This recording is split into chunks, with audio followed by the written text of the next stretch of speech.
Welcome back, ladies and gentlemen, to LCK Spring 2020. We're up to our second series of the night. I know, starting a little bit late, but our APK Prince versus Afrika Freak series went a lot longer than we expected.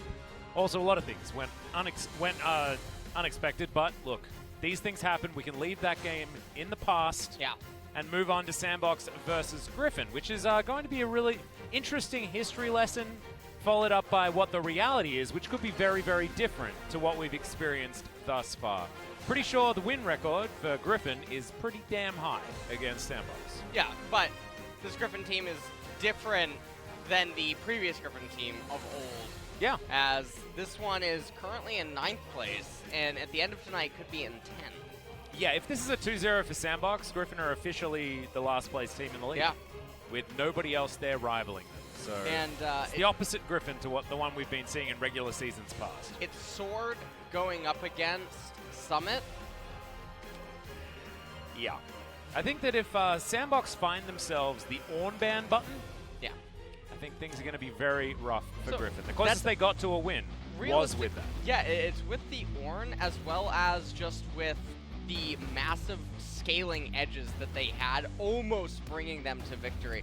Now, interestingly enough, though, Sword, in some of their last games, was their best player, as weird as that sounds. Yeah. Remember, Tarzan has fallen under the George of the Jungle symptoms, or problem here. He's no longer the king of the jungle. Yeah, definitely a little bit shaky. Little bit George. I'm expecting Tarzan to turn things around here. I imagine that he was probably practicing pretty hard in his couple of days off, and so probably wants to prove himself here up against OnFleek's Olaf, which is a matchup he's very used to. I mean, these squads been playing against each other for 2 years plus now, because they were together in Challenger and then they promoted together to the LCK. So they know each other very, very well. And I'm very interested to see what they can now do. SANDBOX 2-0 win at Kesper Cup Finals. So already demonstrating that Griffon not necessarily an issue for SANDBOX so far. Interested to show you guys what the rosters are going to be. A slight adjustment here and there. But you can see Dragon percentage is pretty damn high. Do you know why? It's because there's been 2 Olafs and 3 Rek'Sais being played by OnFleek. He's been able to get around the jungle early quite effectively.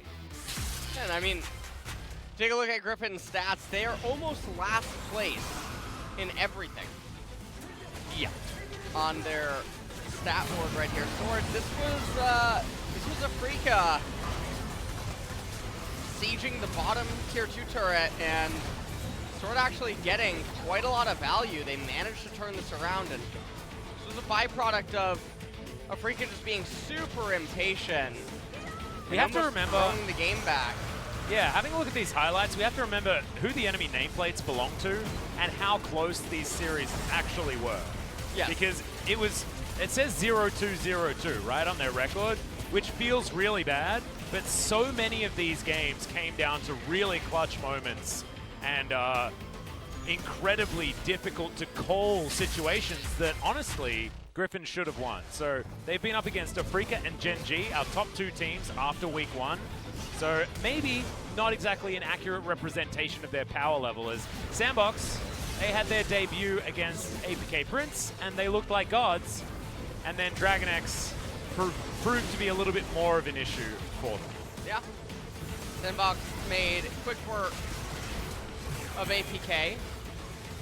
Dragon X in this video, Summit, just phenomenal on his Aatrox. But he was stubborn. He played the Aatrox 3 games in a row, and they couldn't make it work for the majority of them. Dove, however, his Zoe is just legitimately good.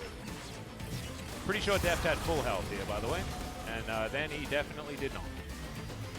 So, looking forward to seeing how this one is going to go. Summit now up against Sword in this matchup. As it was Doran in the last one. Doran actually playing surprisingly well in his debut game. Missed out on the first one, but came in the next. And Sword, the previous starter with Doran behind him on Griffon, now has Untara there instead. This could be a really rough matchup for the Griffon top laner because Summit is just really good and plays the lane better than most. And the funniest thing is that this key player thing right here is Summit's stats don't look, or they don't reflect who he really is as a player. Yeah, I don't think he's found himself yet. And so, as the split draws on, I imagine that things will become better and better if he does keep getting featured in the key player matchup in regards to his stats. And for Griffon, the question is ultimately going to be today, is Tarzan going to... It's King or George. That's the question that we're going to ask. Right. Is it King or George? Yep. Or is it King George? Ooh. That's when you actually So that's actually his redemption part. And then you part. fail mechanically. No. That's what his redemption arc is. Oh yeah, tell me. He went from the king, he became George, and now his like return to kingdom is as King George. Oh man. Yeah. I like what you just did there. I'm very excited about this. Also excited to welcome Root and Joker to the bottom lane. First time we've seen them.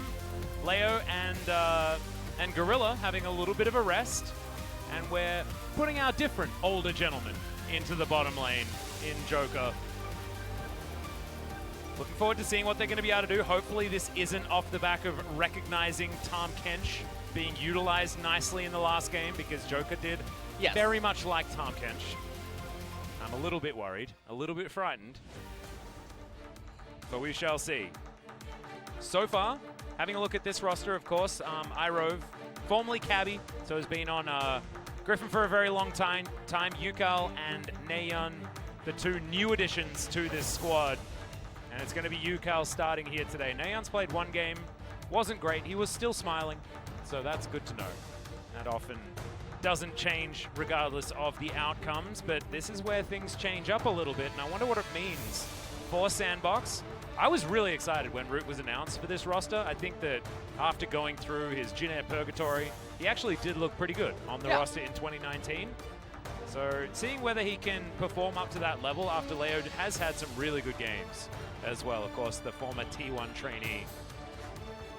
And Root looking very serious in his picture. First time that we've seen them so far in this new AR that we have for 2020. And here we are, into ban and pick for our final series of the night, but game number 1. Let's see what the draft phase is going to have in store for us. Will we finally get another Soraka?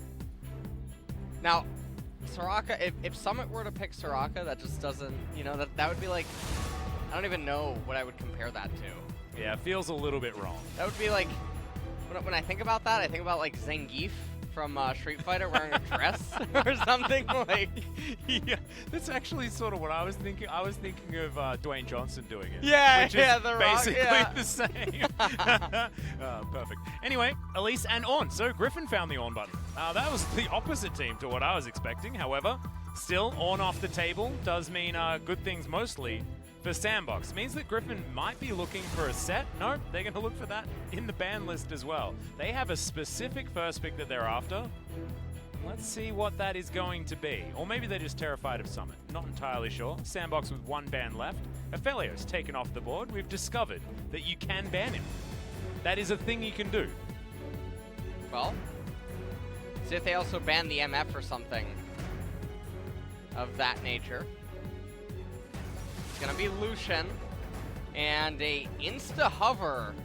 Oh, I like this. On the Talia. Remember, this is Ucal. Yes. And Ucal hard carries on this champion at will. Can also be flexed into the jungle, and Tarzan was one of our better Talia junglers. Oh no, why do we keep doing this? This weird Nautilus flex. I like how you're slowly getting converted. Yeah, I know, it's infecting me. It really is.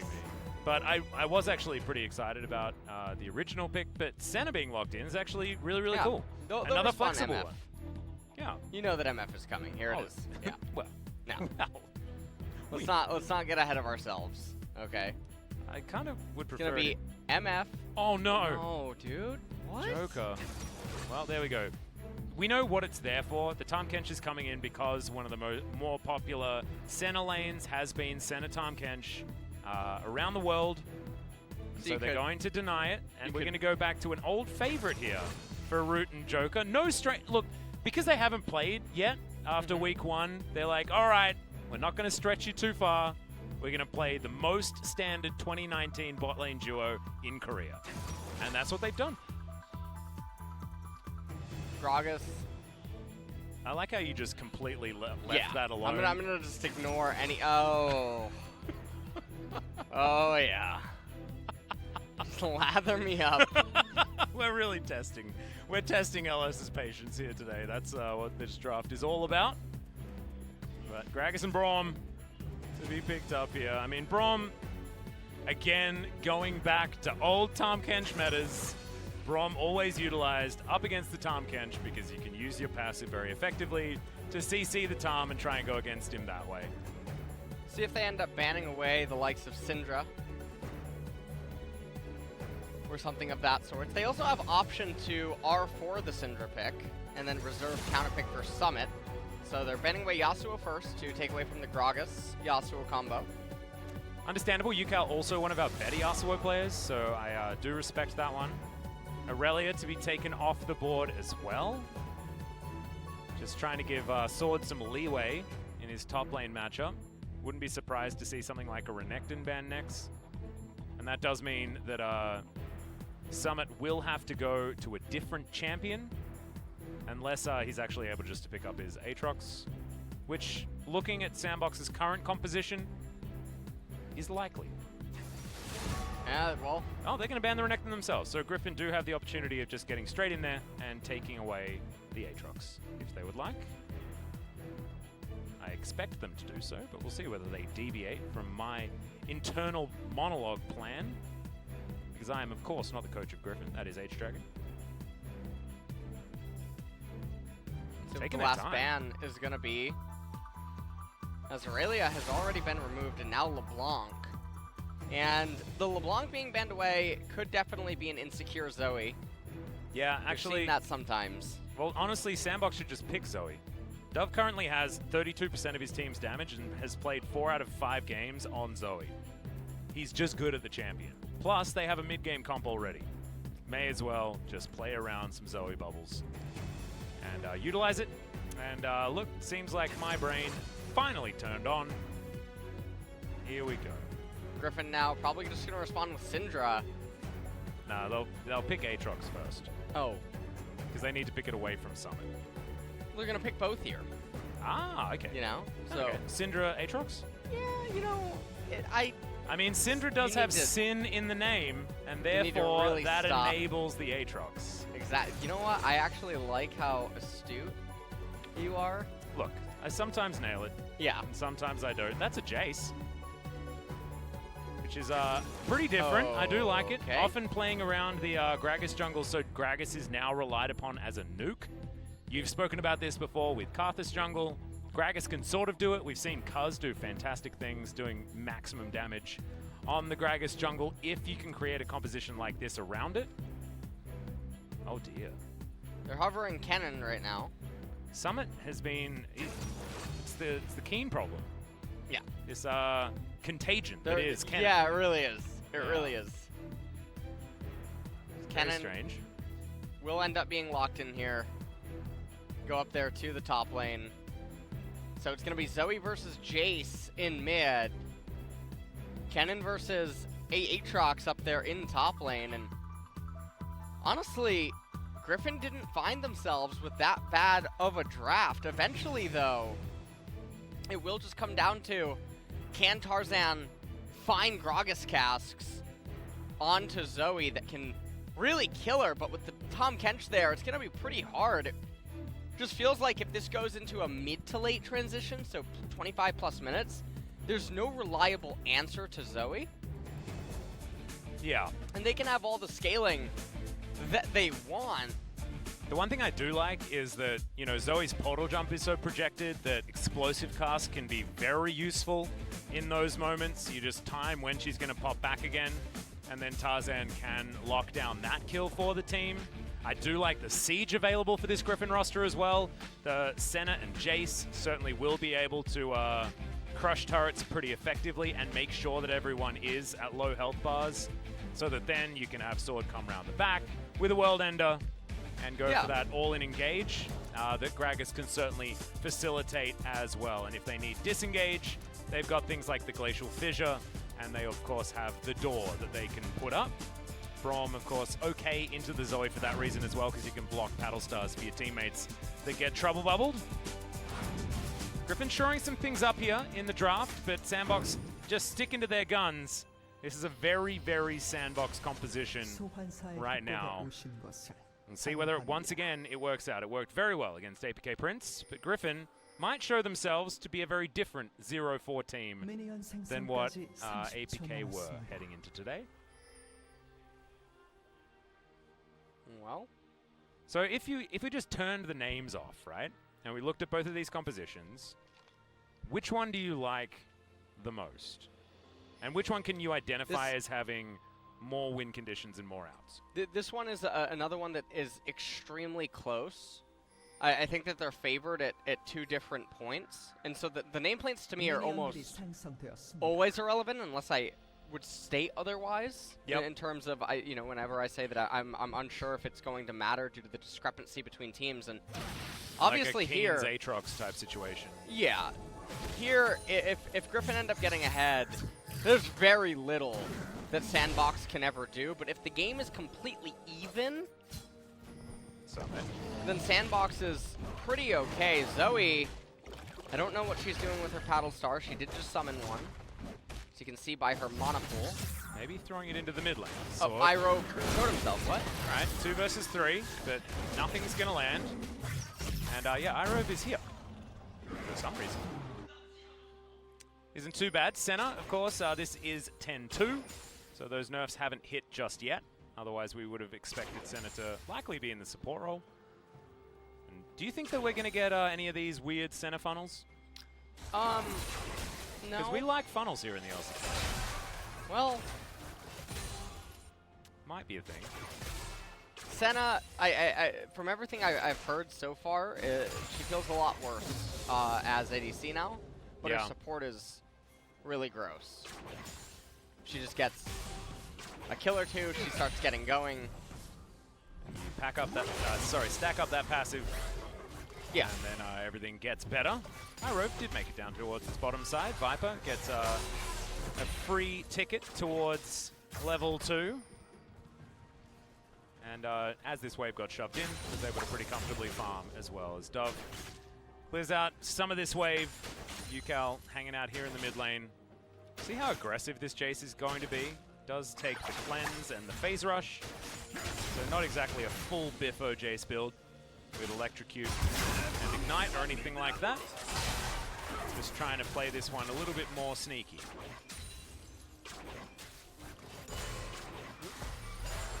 Not too many of those to be coming out after the nerf. I think percentage chance is like really, really low. So far, not too much action. Summit has a massive wave up here. And let's just watch what he does right now underneath the turret. He's just harassing the heck out of Sword. So Sword not having a great time. To miss the cannon, and Sword is getting rode quite a lot in the CS department right now. Yep, early days, early days. He's taken electrocute as well on this Aatrox, an aggressive choice to say the least. As Root and Joker on their first time of basking, let's see how they're going to perform. They are, at least 50% closer to being the bottom lane that has the most experience against Viper, at least. Lehens, of course, over at Humble Life now. Okay, yeah, well. life for Sword doesn't seem to be getting better. LS? No, it doesn't. If you were to read out his future, would you say that things are looking brighter? I would like, say what's the horoscope saying? The horoscope is saying to me that he's going to die at level 5.5, okay? That's level what the... 5.5. Level 5.5, okay, he's going to end up dying for unknown reasons. Unknown reasons? Unknown reasons. So our observers aren't going to catch it, and we are guaranteed to not have a replay. It has to be completely unknown. Now, if you notice what's happening right now, the wave is pushing away from Sword. Yes. And Summit is looking to get a freeze off. And now OnFleek is here, and you will notice that Summit Not quite level 5 yet, so sorry OnFleek. You are not welcome in this lane. Horoscope states differently. Always fact, by the way. This lane is so over. Now, Gragas is going to Predator top lane, but Kennen is going to end up hitting level 6 on this next incoming wave. Ooh, and the Scryer's Bloom is going to spot everything. Tarzan comes up with vision. The reason why I used it is because he was well aware that the vision was in the area, judging by OnFleek's proximity. And Varus down there in bot lane. I mean, nothing is really happening so far in this game, and if you're a SANDBOX fan, you're completely content with that. Obviously, Tarzan being in close proximity allowed Sword to try to get the craft on the wave, but at the end of it, Summit is already going to be up, I believe, 25 or 26 CS. This is actually a big deal, though, because Griffon now have to worry about Summit getting completely out of control. Yeah. And it means that OnFleek is able to do this. For example, continue SANDBOX's fantastic Drake record. But also, he's able to just straight up hard farm, get himself towards the mid game that he's comfortable with, grab his first item, things like that. Dove always has a redemption by at least level 5. Yes. Does so once again. As Ucal has the most experience in the game. But so far, the start for SANDBOX has been very good. I think they just need to ban redemption from Zoe's. Do you like it? I'm not a big. It just feels a little bit. You're not a hashtag fan. No, not really. I am a big fan of Summit though. He's very good at the video game. Currently double CS. I also have no idea about Sword's itemization. Picked up a Doran's blade. Well, he picked up a Doran's blade and then he ended up getting boots. Now, the interesting thing about the Doran's blade in terms of sustain, which I assume is what he's picking it up for against Kennen, is I believe that in order to get greater healing than that of Hull, I think you need 167 AD? Something like that. And so, otherwise you're just getting it for the small amount of HP that it ends up granting you, but why would you not just... Yeah, he's not going to be able to auto-attack that much in this lane, really. Yeah, exactly, that as well. So, the item choice just really perplexes me as to why it's not just a null magic mantle. Yeah. And you can see Summit going Proto Belt first item. He acknowledges his current advantage. And let's try and press it forward, yeah. Right, he wants to try to press it forward, and he's going to do that by purchasing one of the quickest first 4 items that you can achieve in the game. I wonder whether he's going to go Gunblade after this as well. I would hope not. There's no AP. Oh, wait, do they... I don't think they... I'm trying to work out how that the Hex Tech change was. Never mind. I think you can still use both of them. But it's been a while. There are like, there's now like the 3 Hex Tech items. Yes. I was wondering whether they share cooldowns. I don't think so. Don't remember. Let me know in chat if you guys have any idea. Has my brain stopped working? Cooldown is shared. According to Twitch chat, so... Twitch chat is sentient, they know all. It generally, yes. They really are. Look. The collective minds of the 40,000 people in Twitch chat, obviously. I was watching, this was a couple of years ago, I was watching Lee Sedol versus AlphaGo, and I just thought to myself, can you just please connect the Twitch chat? You know, like, this Alpha whatever program, it's no match. Nope. Well, Summit continues to make life hard for Sword. He grabs himself his Mercury Treads, so maybe that will help out. At least those Mark of the Storm stacks not going to be stunning for too much longer. Root still behind. Viper actually doing a great job controlling this lane, as he might look for a recall relatively soon for that Neuromancer. This is the biggest lull state that we have had in an early game Atlas. Yeah, I think so for a long time. Yeah, a really long time. I have no idea how what this does it mean? Well, what it means is that currently Summit is threatening to be about 40, 50 CS up by the time Sword is going to do his next recall. And that is where all the gold advantage really is coming from. at the top of the gold graph. Lethality item going to be the first purchase for Jace. Yeah, it looks like he's going for a Dusk Blade. It's generally what you're going to go with if you've got these two. Of course, Ghost Blade does use the same items, but it's just not really the one that you're looking for. It's far more raw stats on that Dusk Blade of Drakthar. The sword was very close to missing that cannon, but I'm impressed Sword managed to grab it. Summit will be able to go back and grab the Proto Belt on his next back. Is OnFleek looking to go home. Sword not greedy, only wants one of the honey fruit. Yeah, only. I mean, he's really just he's on the app that counts how much you've ate today. Yeah. Okay. The app told him not to have any more honey fruit. But he could have one. But and look at Mr. Piggy over here. Tarzan, George of the Jungle, ran over. I think he stepped over all of it. I think he may have just eaten it all. He needs to install the app. I just don't think he's got it yet. That might be it. What was it, Miss Piggy? Or is it Mrs. Piggy from Yeah, Little Miss Piggy. From what is it? Muppets? Muppet? Yeah, Muppet. Yeah. It's just Miss Piggy. You remember that, huh? Yeah, dude, I'm a bit of a boomer, you know that. You remember really Arthur? Me some Sesame Street. Loved Arthur, dude. I loved Arthur, actually, Did too. you like DW? The girl. Yeah. Oh, yeah. She reminded me of my little sister a lot. At the age that I was. Wasn't which meant that DW I a thought jerk? she was a bit annoying. Yeah. Okay. Yeah. I love my sister now. Do you remember Hey Arthur? We're both in our... What? Hey Arnold. Arthur? You mean Hey Arnold? Oh, I thought. Oh, yeah. Hey, Arnold. Football head. Yeah. Love that show. Yeah. The show was great. You remember Our Real Monsters? We're on a Nickelodeon bend right now. No, don't remember the Our Real Monsters? Goosebumps? Yeah, I remember Goosebumps. Okay. Do you I had the remember books. Afraid of the Dark? Yes. Oh, that's some boomer technology. Yeah, it's not a bad one. Yeah. All right, Brute and Joker have found themselves here, grabbing at least even in farm, but I guess that's a whole wave behind technically. As Sword, Electrocute going to be put to good use here as World Ender is just negated. As now Dove is being looked for. That's an empowered shock blast, and Tarzan says, "Get back here!"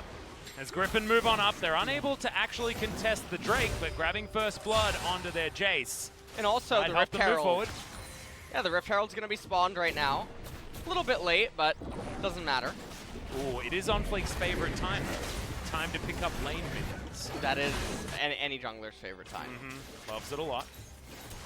That control ward very close to being able to see that ward, but isn't able to. Irove is going to arrive in the bottom lane. 3 plates going down in bottom.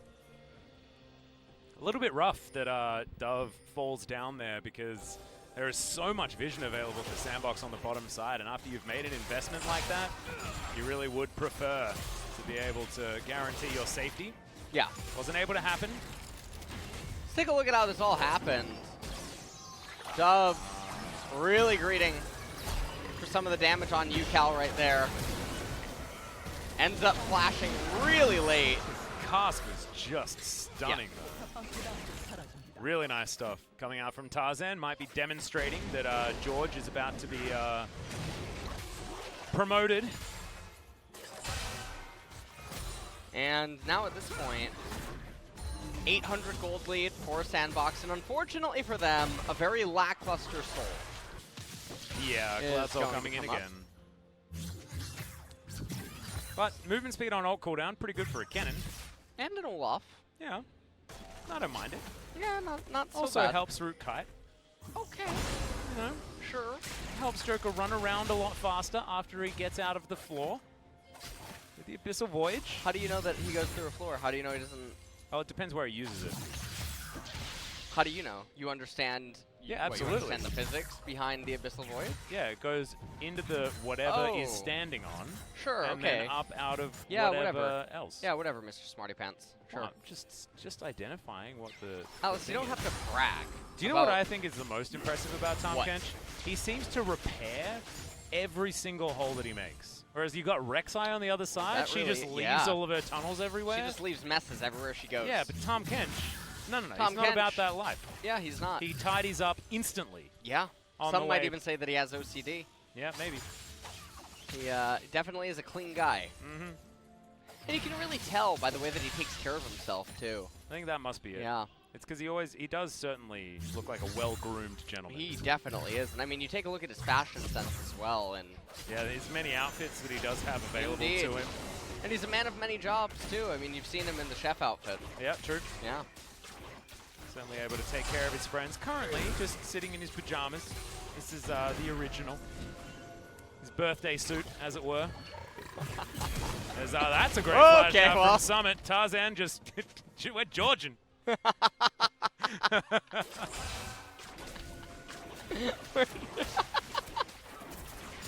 There's something that got me about that. Thank you so much for that. You're welcome. I wasn't making an Atlanta reference or anything like that. Oh, one more time. At first, you don't succeed. Try again. However, Summit should be able to get to position. Wait, Summit's dead now. Unless he can get himself some stuns, because of course that does damage to minions now.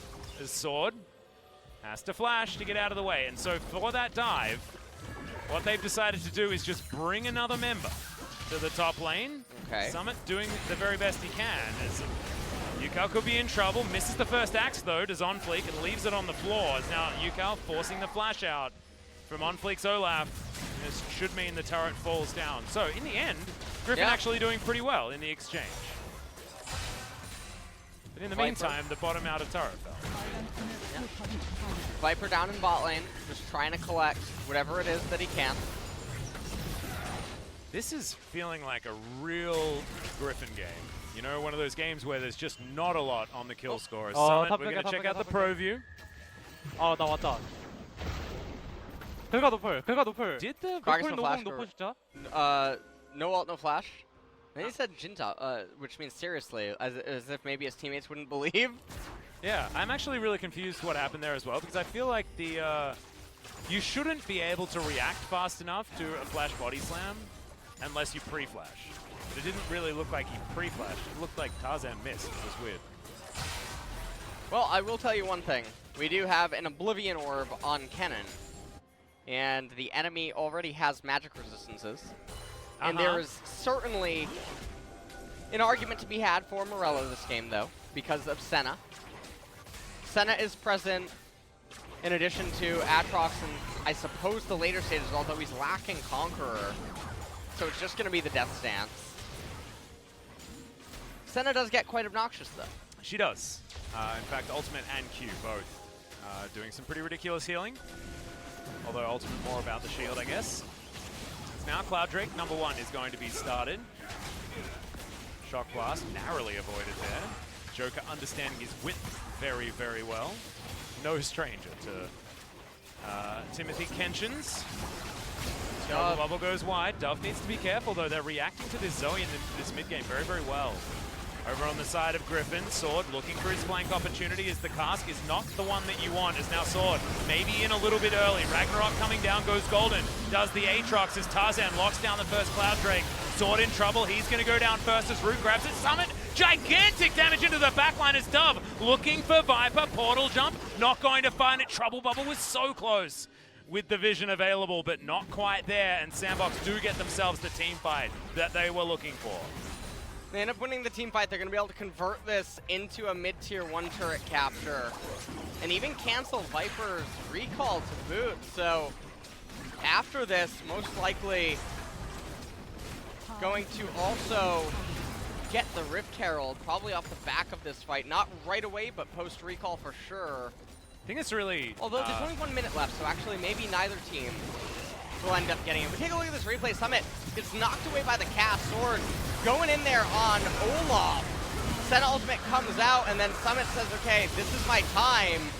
Looks like he's about to go down onto Sword, and then Summit takes the turn in with the slicing Maelstrom, not able to get onto Viper. And as you said, that bubble almost hit. It was close. You, of course, have to get it in specific angles as, yeah, 3,000 damage in what was about 2 seconds of Summit being alive. Because, of course, the Oblivion Orb Sorcerer's Shoes Protobelt build is not exactly a large amount of survivability. He's going for the Morellonomicon very quickly. We'll have one on Dove as well. Like we were talking about, it's not going to make us, you know, rip our hair out this time around, as we generally do treat Forbidden Book purchases But Senna really is one of those champions where things can be different, especially when paired with Aatrox, whose World Ender requires Grievous Wounds, and Gragas to a certain extent, with his W being quite obnoxious. So one of those games where you're certainly not going to fault them. Root going for what feels like a bit of a different build, because normally it's a recurve bow in his back pocket instead of that Zeal. This time around looks like it's going to be Runan's Hurricane first. Understanding that, you know, there will be likely to be a Gragas, a Aatrox, and a Braum in his face. So more AoE damage is always better. Oh, unless it's going to be an early Phantom Dancer, which wouldn't be too bad either if he's caught out. I'd be interested. No, it's going to be Runan's Hurricane. I got to stick to my guns. Been getting some things right today. Well, Root's going to come back, and it's a bit of an extended lull state situation here. 3,000 gold to lead for SANDBOX. Things pretty together. And honestly, when it comes to the anti-SANDBOX playbook that I think everybody should have downloaded, who is in the LCK, you should probably realize that you need to put SANDBOX behind as quickly as you can. Yeah, if they're behind, they have a lot of difficulty playing back from it, but on even or ahead footing, they tend to be pretty okay. And also, in this game, we're just having a lot of posturing, a minute and a half until the next Cloud Dragon, but it's not a soul. No turret has fallen yet. Yeah, not that in, is going to be this meaningful. Moment. Yeah. At this stage of the game, because the mid-tier 1 turret is just a thorn in Griffon's side.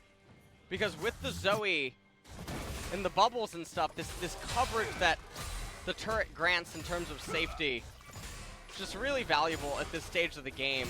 Now, the mid-tier 1 turret is on its last leg, but still providing a lot of safety. Yeah, it's the vision that it provides. Often, like, when we're talking about turrets being alive and you see them on a sliver of health, you're like, well, that's not going to do anything. Even through a backdoor bonus, you can just kill it. Yeah. But what it's doing is providing SANDBOX with guaranteed information that no one has passed through that area, which is why you see a lot of these wards put down on dead turrets to try and mimic that sort of vision control. I know a lot of you guys know that already, but sometimes these things need to be explained more than once. Tarzan possibly going to be discovered here, but OnFleek sees him, gets the heck out of there. As Joker just wanders on over. Really haven't seen, pardon me, haven't seen Tahm Kench's original skin for a really long time. I feel like Tahm Kench, you know, Master Chef is like really popular, as well as his cool Lunar New Year skin as well. It's been a while since he's left the house. That's true. So forgot to get changed. Wasn't expecting much work today. Oh, hold on, mating ritual.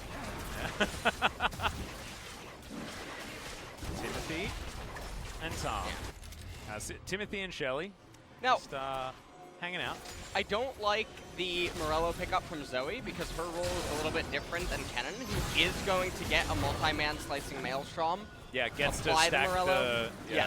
Zoe, she just wants to kill you in one shot. And so the Morello being picked up on her when it's already unreliable for her to apply the debuff. What you want to do is allow for follow-up damage to come in, though, and that's where I can sort of understand, because Senna is right there with Piercing Darkness to immediately give a big health boost.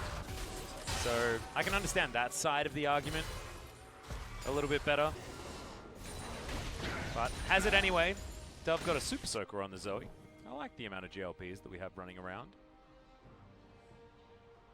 There's still only 2,500 gold, something like that. This game yet to blow open. So we're looking for Cloud Soul. Griffon were able to grab themselves one of these Cloud Drakes, but the most recent one was just soloed out, I believe, by OnFleek. He's got a big lead, but another person who's got a big lead is Summit. Really letting us know why he decided to pick up this Kennen. He's been playing very, very well thus far. We're in this game has been a lull state. It has. It really has. We've had 1 kill on average every 5 minutes. Hasn't been the worst lull state though, because I've liked some of the decisions made. You know, it's not all bad. Well, just lots of posturing here. Maybe it'll end up going all the way until a 4th. It might just Dragon? be Baron. It could also go to Baron. I mean, we're getting to the point where Baron is becoming a real possibility. Varus looks like he's going to be building Bloodthirster as his third item. Double Jace, life steal. Yeah, Jace can end up getting another lethality item. It looks like even Atrox with his Warhammer. Let's see what he ends up purchasing. As, do you really want to complete into Death's Dance at this point? Probably not. Yeah. The enemy has 2 Morellos. You're not going to get a lot of value out of it. You don't have Conqueror. You have Electrocute instead, so there's a lot of stuff going on. This game is in a very awkward stalemate, and when you have a team composition like what Griffon's has, going longer and longer into the game does not feel good. These champions start to get a little bit worse, with the only exception really being Senna and Gragas. And Gragas, fortunately for him, he isn't doing that bad in this game. He has the Oblivion Orb, and no one on the side of SANDBOX has any magic resistance. You can even see Kennen, bottom right, 39 MR. Yeah. It's working out very well. Hasn't actually found too many targets yet, but the next fight, just watch out for Tarzan, see whether he can get some angles. That explosive cast could definitely be something to look out for. Currently even as far as levels with OnFleek. Is Griffon all submerged with the help of Viper. Be able to prestige that particular skin pretty soon. And Tarzan was thinking about looking for Summit, but doesn't get it. Not going to find him. And by the way, Gragas is wearing his base skin. Yeah. Oh, I think I know why. To look like Tarzan, you know? Because he just runs around with... yeah, that's true. It. That's true. But, yeah, I mean, he's really let himself go. I feel like the physique certainly is not our King of the Jungle physique. Well, you just haven't seen the remake. Well, that is a good point. Yeah. Is there a remake? Yeah. Oh, okay. And yes, his body did not look like that. Okay. I'll tell you that much. So the remake. The remake. Yeah. Yeah. Yeah, one of those. Yeah, one of them. I like the coming up Disney soon. one. Disney one's I my really like favorite. this. Now, this is the welcome to the K-Ram. They've adopted this actually recently. They've noticed that Summit could just be dead here. Joker is going to devour him. Flashes out of the dawning shadow. Now Sword thinking about this as his opportunity, but the chains that come out, that is going to keep them all alive. And the Shock Blast, even empowered, not going to make the distance. As even cheekily, you do have a bit of a Rift Scuttle steal from OnFleek on the top side. But yeah, Summit, you know, a little bit of an int, but otherwise, just costs him his flash, which does mean that it's another 5 minutes before SANDBOX can team fight. Are you all right? You had a bit of a reaction to that team fight. I did have a bit of a reaction, yes. And Do you I want just to tell want us to let about you know I'm perfectly fine, Atlas. No, you're just okay with leaving that one up to audience interpretation? Absolutely. All right. Okay. I respect that. As we are coming down here into bot lane right now, and Kennen just waiting on Rabadon's death cap. They've cleared out vision around the right-hand side, and so SANDBOX are the one with the low ground. Sword doing his best effort to die here. Well, the Abyssal Voyage should certainly help that one out, as we got 4 onto 1, and that is not odds that I would be taking anytime soon, especially not when I'm as far behind as Sword is. On this Aatrox, bubble being collected here by the Cloud Drake, and so Cloud Soul now invested. SANDBOX squad not going to have to worry about cooldown timings, and certainly not going to have to worry about repositioning. They are going to be very, very zippy on this map. Kennen's going to complete his death cap, and then from there, his engages are going to be monstrous. And Sword is just overextending, and I think that this is just him suffering from maybe mental fatigue inside of this game, because it's so It is drawn out and slow, yeah. And very drawn out, and so he seems to have forgotten about the Abyssal Voyage, or just had a lapse of judgment with how far up he was pushed in the lane.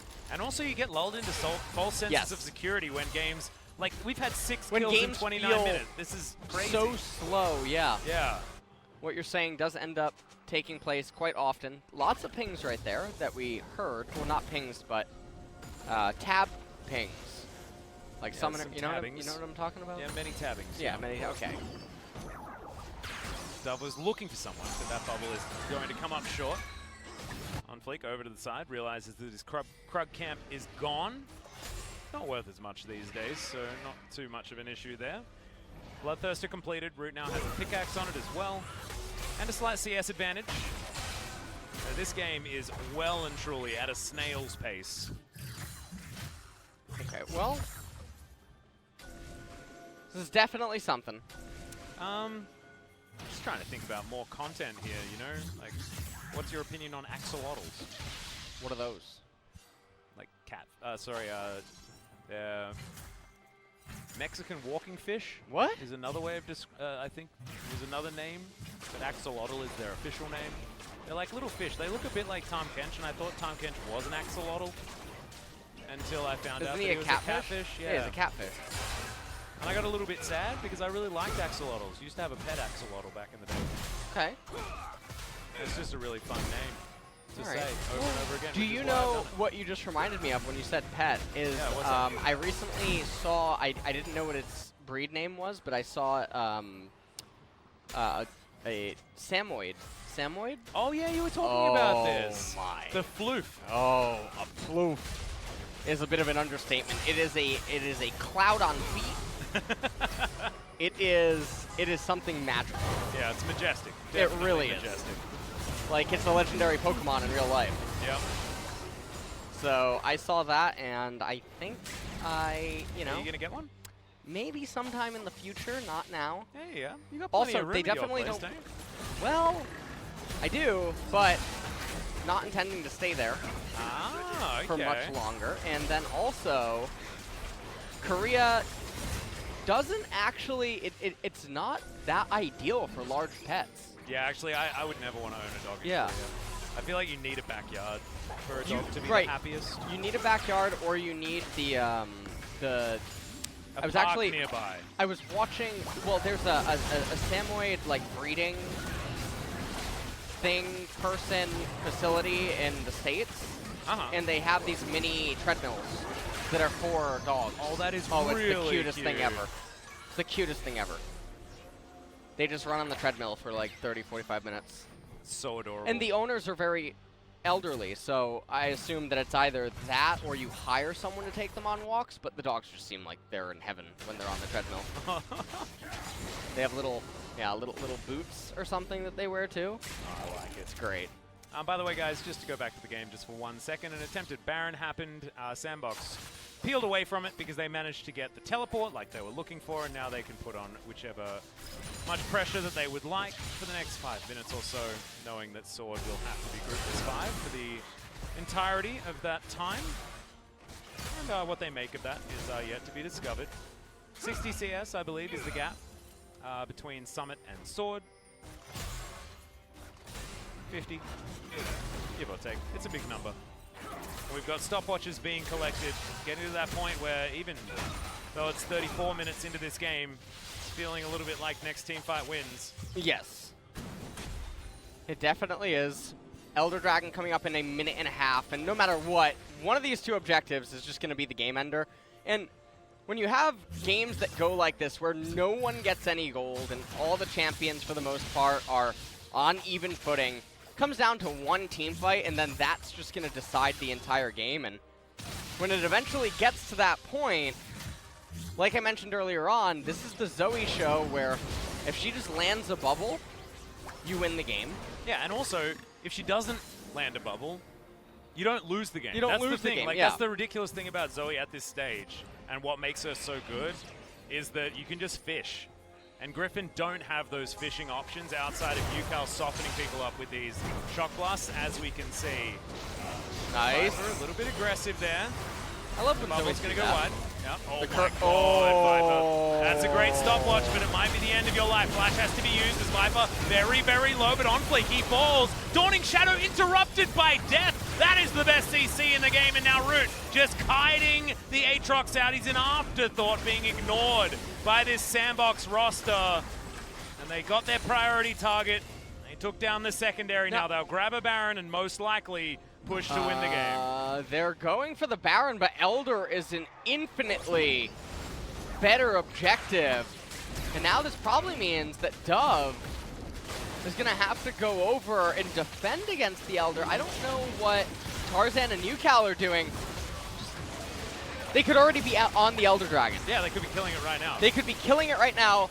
Braum could go over, cast. What is... Oh my goodness.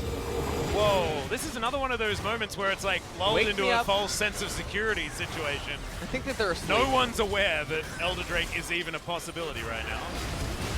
Very weird. Oh man. Well, we just see a team fight that ends up breaking out, and this was a byproduct of Viper being in stasis. It just gave the opening, and even though Olaf doesn't do really anything. Well, that's how Zoe can kill someone without even actually having to kill them or hit them with abilities. And SANDBOX, they go for their reset. So does the Elder Drake. No. Gonna hang out. Here's taking a bit of damage there, but we're still going for a 50-50. Can SANDBOX effectively turn onto Tarzan as they think, nope, they don't even need to worry about it. Body Slam gets him out. And now we've got Baron, we've got Elder. OnFleek doesn't have much of a health bar, but he's got a GA. And yeah, the Pain Train has officially left the station. And SANDBOX, I mean, this game has been controlled, but you have to look at that top side of the map. You look at Summit, he controlled his lane from the very beginning and made the Aatrox a bit of a non-factor. So the way that Griffon were wanting to structure their team fights was just impossible because Sword didn't last long enough when he was bouncing around into the backline causing a ruckus. He just gets turned on and destroyed. We're having the siege take place now in mid, so we have a 0-4-1 being orchestrated. Yeah, Bubble not going to find the mark, but Brute just walks up. Tanks the turret for a little while. Summit, like you were saying, part of the one. Still very, very strong. Didn't have to use the Slicing Maelstrom in and around the Elder Drake, so still has that threaten, still has flash, and still has stopwatch as well. But you can feel it. He's feeling antsy right now. I even thought maybe that was the time, but first inhibitor goes down, second will be soon to follow. So I don't think SANDBOX need to worry about spending time top lane. It might be siege in time, but they decide not to. They're going to play with as much respect as possible. Rageblade just completed by Root, and if you're going to debut in a game, in the LCK stage, 3-0 and 2 certainly ain't a bad way to do it. But there's 6 kills. Oh, that's true. No 100% kill contribution, just, so we're not impressed, but I wouldn't be disappointed either. Okay, 666 is the gold score. Ooh. By the way. Ooh. Yeah. I think that that number is taboo in Korea as well. Have you ever noticed that whenever they do damage share or anything, it's always 667? Huh. You ever noticed that? Maybe that's a rounding thing. Sure. Well, that's very dead wrong. That's one of those fishing moments that we were talking about. Tarzan gets discovered, I believe, on a sweeper. There's the undertow, and he's definitely under now. But honestly, this game has been over since the pick onto Viper. He's died once. It was the pivotal death. And it's not necessarily something that you can blame him for solely. Griffon needed to have done much more this game to stop SANDBOX from just doing whatever the heck they wanted.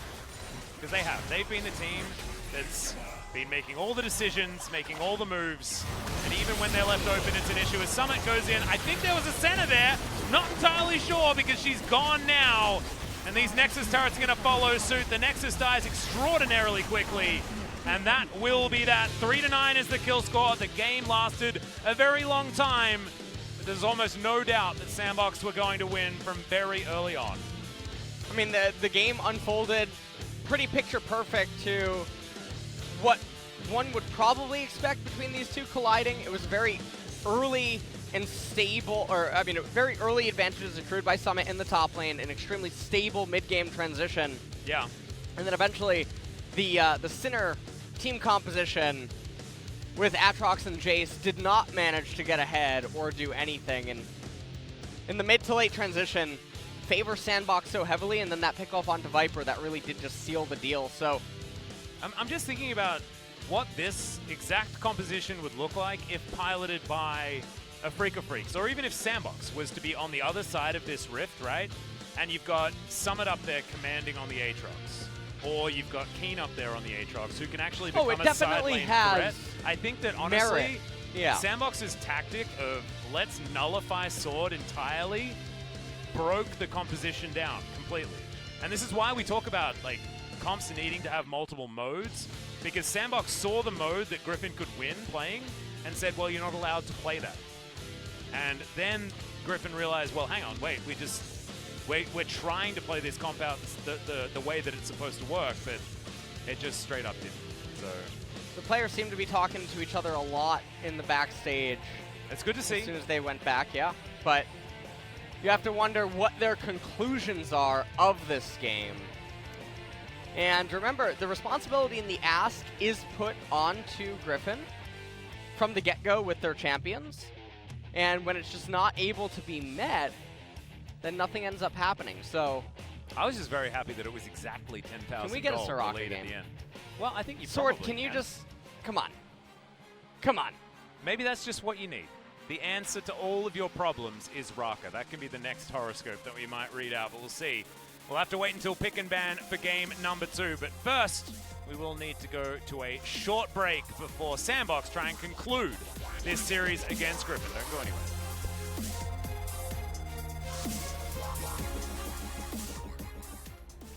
Welcome back, guys. Thank you so much, G-Sun, once again. And here we are for game number 2 between SANDBOX and Griffon. Really liked all of the identification on the analyst desk about, you know, mostly mistakes on Griffon's side, some errors that were made, and some things that SANDBOX could have also polished up. But in the end, you know, 10 out of 12 for Summit. He played very, very well on the cannon pick. We'll see what SANDBOX is going to be able to do now on the blue side as we move into what could be our final game of day 1 for week 2. Yeah, well, we'll see if they're going to take a different approach to the draft. It does look like the coaches are talking to them. Unsure maybe what is going to be discussed here. And now the other scary thing is first pick is going to be available for SANDBOX inside of this game. Having some audio stuff going on right now. I am sorry if I seem a bit... Yeah, there's a little bit of background noise. Sometimes these things happen, you know. Super sorry about that. As We've nailed it, though. Griffon... And I really don't know what they're going to do. If they lose here today, now remember, last time they ended up losing, Tarzan looked visibly upset. Oh, yeah. And very quick to exit the stage. The other thing that I want to remind you guys of was when Griffon first made their run through the LCK, they did basically the opposite style of run that we're seeing here. Because in their first 2 games, they faced off against Gen G and Afrika, I believe, which is arguably the most difficult first 2 matches that you could go up against. SANDBOX certainly one of these top 5, maybe top 4 teams are now judging by week 1. Yeah. We're into pick and ban here for game number 2, but Griffon, this is the opposite of that, and what that does is it provides you with 0 momentum, and you need to use your own, like, inner control, your emotional control, in order to pull yourself out of a funk so that you can get the wins that you know you can get. Yeah. And it might be difficult for this Griffon squad that has shown that they have a few of these emotional tendencies to overreact to these situations. See how it's going to unfold here as On and the Talia both banned away. And the Aatrox and the Ucal going to leave. So no more Aatrox issues this Let's game. see if Aphelios ends up being allowed through. Otherwise, this is a pretty alphabetical ban order out of Griffon almost. Yeah. Kali, Aatrox, and Aphelios. Sounds pretty good. Ban the A's. Ban Triple A the A's. bans. Triple A, yeah. And, you know, that's normally who you have to call when you have car problems. That's true. So, or the batteries that you put into your torch. Right. Yeah. There you go. What is a torch? A torch? Flashlight. We call them torches in Really? Australia. Yeah. Okay. We're a bit old school. All right, I you know like what that. you know what a torch is? You know, the original thing, which is fire on a stick. Okay. Yeah, sure. Just call it a torch. Maybe I just call Back it a in your torch. day. Maybe I'm just Yeah, a no big crazy deal. person. I'm such a boomer that I Yeah. actually, when I was growing up, we of course just lit fire at the end of a stick. That's how we did it. As Set was the ban choice to take it away from Summit, and that means that Aphelios is most definitely an option. Ooh. But Lucian, the Could be Lucian for consideration. Summit. Now, All right. you know I am not a big fan of this champion. It is a triple flex. Yes, which it I is. do not mind. It is a triple flex, and it's also Summit versus Sword. So, one of the largest discrepancies that does exist in terms of some matchups that we can have in the LCK. Well, I'm assuming Jungler and Aphelios should come in here, as Elise is theoretically top of the priority list, despite being pretty much at the bottom of the win rate list. And she will be locked in. Aphelios then to come in afterwards, of course. This means that SANDBOX obviously have a plan into Aphelios, because they could have first picked it themselves and decided that they wouldn't. Okay, well, Ooh, apparently maybe we're going to have over the husband and weekend- wife. Here we go. You know what? I think that what ended up happening is somewhere over the weekend, the translated stuff about how Korea just refuses to play Senna. Yeah. I feel like that made its way in here. Okay. And then they're like, but we played her in Casper Cup. Can't Yeah. you guys get your head around, you know, the fact that we might want to play something else?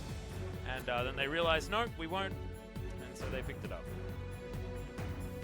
Should just be support, I would assume, coming in. But no, Ucal's going to go with the Pantheon instead.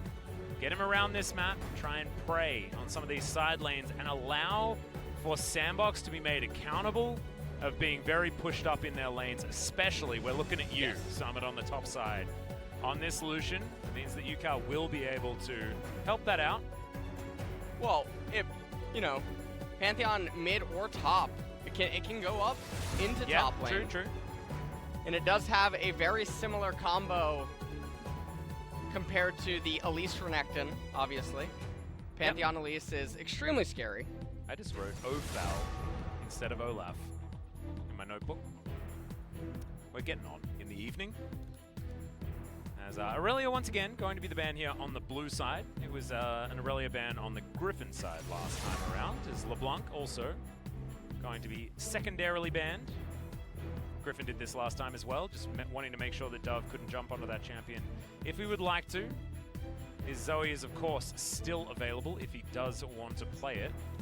Now, the Aurelia being banned makes me think that SANDBOX is thinking that the Pantheon is certainly going to be mid lane, most likely, as Aurelia, one of the champions up in top lane, that if she does grab Lucian, she can kill him.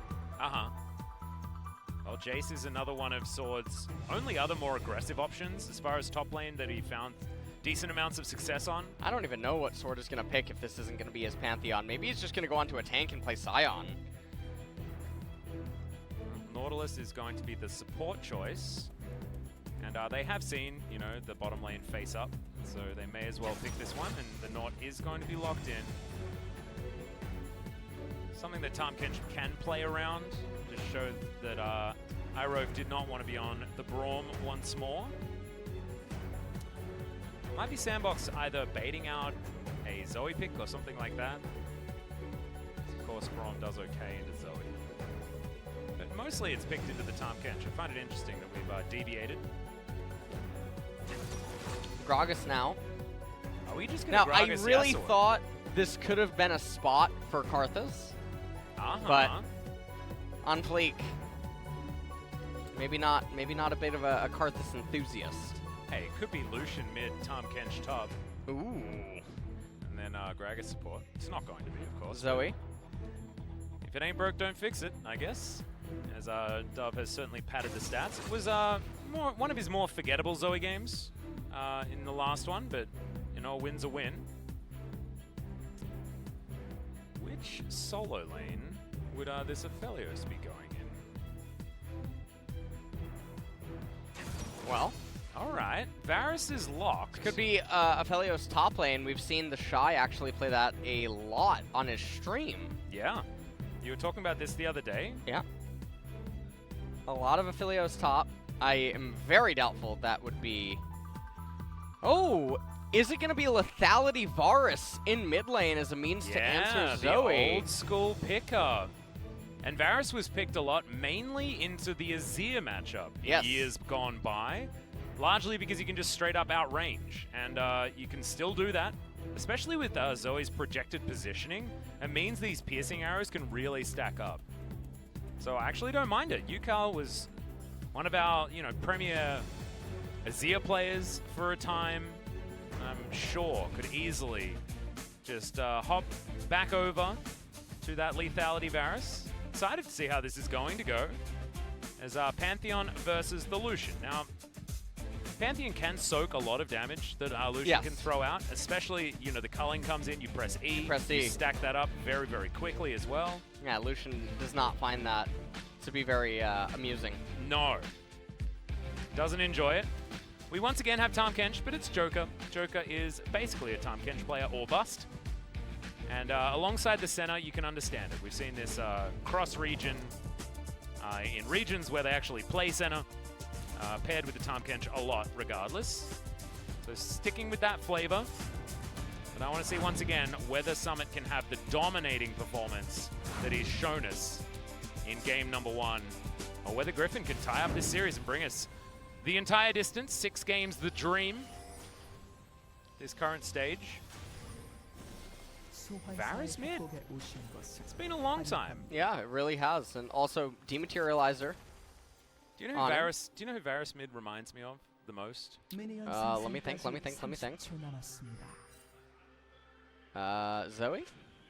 LGD. What does that mean? What? Varus mid was... oh, Godby? Yeah, Godby playing Varus mid with Marin on Rumble top lane, and they would lock it in every game, and they would lose every game. It was really depressing. I was a bit of a LGD fanboy back in that time. I think it was like 2015. Sorry, 2014? Okay. 2015. No big deal. Yeah. No big deal. Don't worry about it, Atlas. I'm not going to tell anyone. Maybe a bit sad. Yeah. But this time, there is no Rumble top lane. In fact, Rumble's been ignored during this series. It's interesting how things change series to series. Rumble, pretty high priority in our first one. As, the Trouble Bubble just doesn't quite work out. Ends Odd up. Scenario. Yeah. Oh, wait, no, that's a paddle start. Just looks a bit weird with this skin. And Ucal getting the much better end. Yeah, I love these autos that he's threading. With how consistent you can be with your Qs as well on Varus, your W is the main investment of a cooldown when it comes to maximizing damage on Varus. Yes. And getting those Qs to really hurt, especially if you're playing lethality. So if you can guarantee that those W-empowered Qs are going to land, then it really does increase your value. Ucal now, let's hit that level 2, and just 2-tap stuff with a couple of his abilities, and that's what he's going to be doing throughout the majority of this game. Sword and Summit up here towards the top side, just chugging through these crafting potions. The Piercing Light, great dodge there from Sword, and that's what he's going to be relied upon to do the majority of this game. Don't get hit by Q. That'll be a great start. Sword did manage to tick him. Now, Sword is all out of corrupting potions. And he's down in HP, while Summit still has 1, and 1 is still ticking. Yeah, Biscuit is in his back pocket. Tarzan walks over a ward. As OnFleek now in his own jungle does know that the Elise is in the area, but this ward is genius. OnFleek spots it out very, very quickly. But full information given. Tarzan walks back over a ward to try and help Sword out. Yeah, and Tarzan right now, he feels pressured to do this. Ooh. Didn't end up getting that last ward, and so Elise right now, even though she has 12 CS, Gragas is locked to 12 CS too. Mid laner is winning. Yep, and Rift Scuttle is actually claimed by Tarzan here as well, so a win out. They're on the top side. But as all of this jungle shenanigans is going on, OnFleek will be able to find the last hit on this ward. Zombie ward going to be there, but it's a 3-man dive attempt, theoretically, here in this mid lane. Could be dangerous. Level 3 and level 4. They're going to crash, and yeah, okay, Zoe is not long for the world. Well, Exhaust comes out onto Ucal. There's the dredge line. It lands. Can they actually get the aggro to work? And yes, they can. Ucal picks it up, takes one shot, walks out, and that is enough to lock down that first blood very easily underneath the turret. And OnFleek still trying to just clear out his jungle. Elise gonna go back into farming her jungle as Summit piling a very large minion wave. Yeah, should be able to get himself a pretty comfy recall off this. See whether he decides to use the teleport to get to lane. It's not exactly like a teleport response from a Lucian is all that powerful as press the attack, working out very well here for this Lucian. As OnFleek will walk around the alcove, but little does he know he's already been spotted. Maybe a lot of space. Oh, Sword probably didn't want to do that. What? Just gave it all away. He would have wasted so much time. Okay, well, Gragas is staying here, not really achieving much. And as that wave turns up, Sword is going to be able to collect everything. He should be able to go back and look, he'll be within touching distance of the CS margin of Summit, so definitely a better game than what Sword was experiencing in the Aatrox versus Kennen matchup. Also a rough one. And this was his choice into the Lucian as well. As we're going to check out this mid gank once again. Cocoon goes wide, but doesn't really matter. There weren't a lot of options that our friend the Zoe had in that lane. Bot lane just going to be recalling. Senna is down quite a bit in the CS department. Ended up picking up a pickaxe to Viper's BF sword, aka the best friend sword. Yeah, it's a feels bad situation there. Quite a bit more AD on the old BF sword. But also if you have the option of building into it, it does feel a whole lot better. No brown bags to be picked up alongside it either, just a lot of utility is where Root had to go into. Lots of pings going down, and SANDBOX is behind, and you know, we talked about last game that typically when SANDBOX is behind, they don't tend to play well. No, this is the thing. They keep playing as if they're ahead, even though they don't really have the option to. That being said, they're not as behind as they could be. We have Piercing Darkness and Piercing Light on the same team. Might be difficult for me to stay coherent in some of these fights. But Griffon, they're staying coherent. They know what they want. 800 gold is their lead at the moment, and they'll take this Cloud Drake and be very happy that Cloud Soul is not going to be the thing. Stun comes in, but it's not exactly what you want on Sword's side, because he had to move closer to the Lucian. As still, this matchup is not going great for our friend Pantheon. Ocean Dragon picked up as well. Sorry, there. Cloud Dragon. Ocean Dragon is the next one that is coming up. OnFleek now up here in top lane. Viper has TP, so you can see Viper's recalling right now. Summit waiting for his time to come in. Oh no, the flash just straight up not working for OnFleek. Oh, that's a huge whoops. But they do get the teleport out from Viper like you were talking about. So they'll get out of there. But a little bit sheepish is ye old Gragas.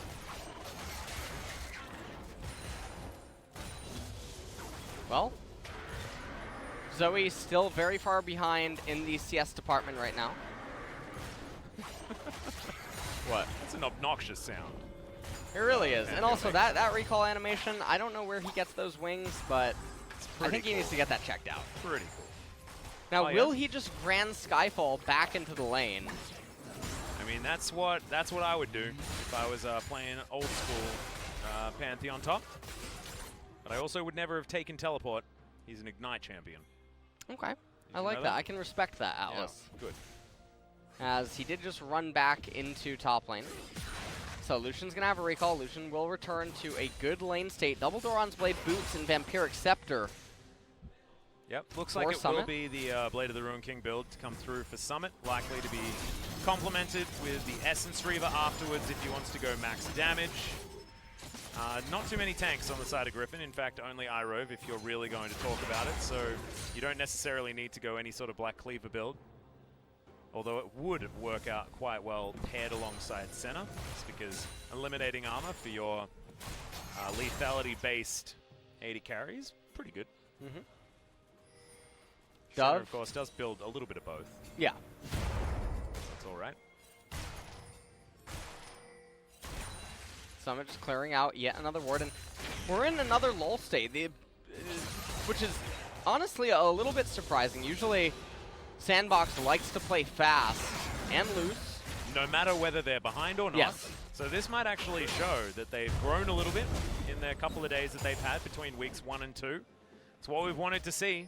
And honestly, we will learn a lot. If SANDBOX can, you know, dig their heels in and say, look, we're just going to let this game play out for a little bit longer, wait for our own item spikes, wait for our own time to fight. Oh, man. Be a different showing as Tarzan in a whole host of trouble does get the culling across the top of him, but there's the Dawning Shadow Summit. Will be the sacrifice, but SANDBOX are now here together. A 1-for-1 as it stands. Tongue Lash going to land onto Irove, who takes a lot of damage, but Dredgeline does get him out of there. Teleport available for Summit so he can get back to lane pretty effectively, but that was pretty aggressive, that maneuver from the Lucian. So they ended up getting 1 kill, and so all things considered, it's not the end of the world. The reason that they couldn't push on any further, though, is Zoe did not have any mana. Yeah. And, you know, I really like that. I really like that Senna down there in bot lane gave Lucian the assistance up there in the top. Yeah. There we go. This is really... It's a long-distance relationship right now, Yeah. but it's certainly working So out. Senna right there with the long-distance call to help out Lucian, and then he died after. And you didn't see it in chat, but definitely type new husband. Yeah, or As- yes. yeah. One of the two. Actually, she came to him with papers. Oh, no. That's a whoopsie. Ardent Blaze going to interrupt Irove from getting out of here. Ucal going to make his way up. And he's looking for a little bit more. It is going to be the Lethality Varus, but not the Muramana variant. I like that if you're playing mid lane Varus. It's because if you get a blue buff, you can stack it up a little bit faster than if you're playing the Lethality Varus from the bottom lane. The other thing is that if you end up having Presence of Mind and you go for the Muramana, you just get so much AD. Oh, it's once you end up stacking it. Yeah, it's really nice. This is lethal tempo. Yeah, it's lethal tempo. It's weird because often with the lethality version, you can pretty comfortably go into Comet and then land it basically on cooldown with your Hail of Arrows. Yes. So strange that Ucal's opted out of that. Wanted to go a little bit more hybrid. See what that does to the build, because right now you can see it is definitely lethality, but you might be able to throw a Zeal item and an Infinity Edge in at the end and really transition into more of a crit 80 carry that can scale a little bit more reliably into the late game. I think Sir no, Thomas. He's been baited, but we get in here. That's a great barrel to come down, but the Flash is actually going to get into range as Summit. He's alive for so long. Joker just eats him up, pops him out, and Dove's going to grab that kill onto the Nautilus. Sick outplay from Summit, our MVP from game number 1, and looking like he might get there for game 2 as well. Yeah, and at this point, Summit going to be able to retain full control over top lane. He's going to heal all the way back up with Bilgewater Cutlass eventually. Never mind, he's actually just going to end up recalling on the crashed wave. Now, Root's going to scooch his way down here as Viper has been left largely on an island so far. Supports are mainly roaming champions this game. Graviton being employed here by the Aphelios.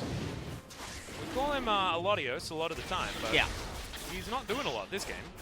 He probably is in the lane, but we haven't been able to watch it because it's elsewhere that all the action has been occurring. Griffon still have themselves a slight lead and will be able to grab 2 turrets for themselves. And Viper even able to stack up the Crescendum on the turret. Seems to always have Crescendum Severum, and it had to actually waste just a little bit of time taking down that last turret shot. And now they're going to give all the turret plates up in top over to Summit. Yep, just in time there as well, as Joker might actually be caught out of position here. Has to flash, has a blast cone available, is going to lick it. There we go, Chains of Corruption, largely eaten by the time spent in the sky. He's going to be able to make it out, but flash utilized. And that turret that we were talking about does fall down as Piercing Darkness comes in, but the Moonlight Vigil and everything else is going to destroy the center. Meanwhile, her husband up towards the top side, getting rid of an inner turret now as Dove. Not a lot of options roaming around this jungle. They do have some vision, But otherwise, this is Griffon taking care of business spot. SANDBOX's attention entirely placed in the top lane as Ucal does have to use his cleanse, but doesn't get out of the way of the Paddle Star regardless. Going to take relevant damage there. What? Oh, what was okay. Viper just puts his teleport on cooldown. I think that what they're intending is the teleport, and then they'll see if they stop attacking the turret to kill Viper, and then Grand Skyfall comes in. 지금 써야 돼, 지금 얘들아. I don't know. Just go now, go now, go now.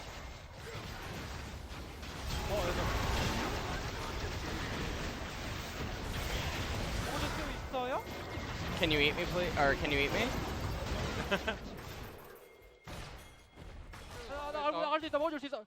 I can eat you, I can eat you. 먹어줄 수 있어요? 먹어줄 수 있어. 먹어줄 천천히 나와. 천천히 나와. Yeah, I can eat you, I can eat you. 천천히 나와. 좋았다. 좋았다. 나이스. He's dead, he's dead, he's dead. Nice. Oh, this one not so fun. Having a look at the replay, just look at Viper's contribution. Loved it. Pressed an R button in his general direction and went back to doing what he wanted to do, which is chase the red dots around the bottom lane.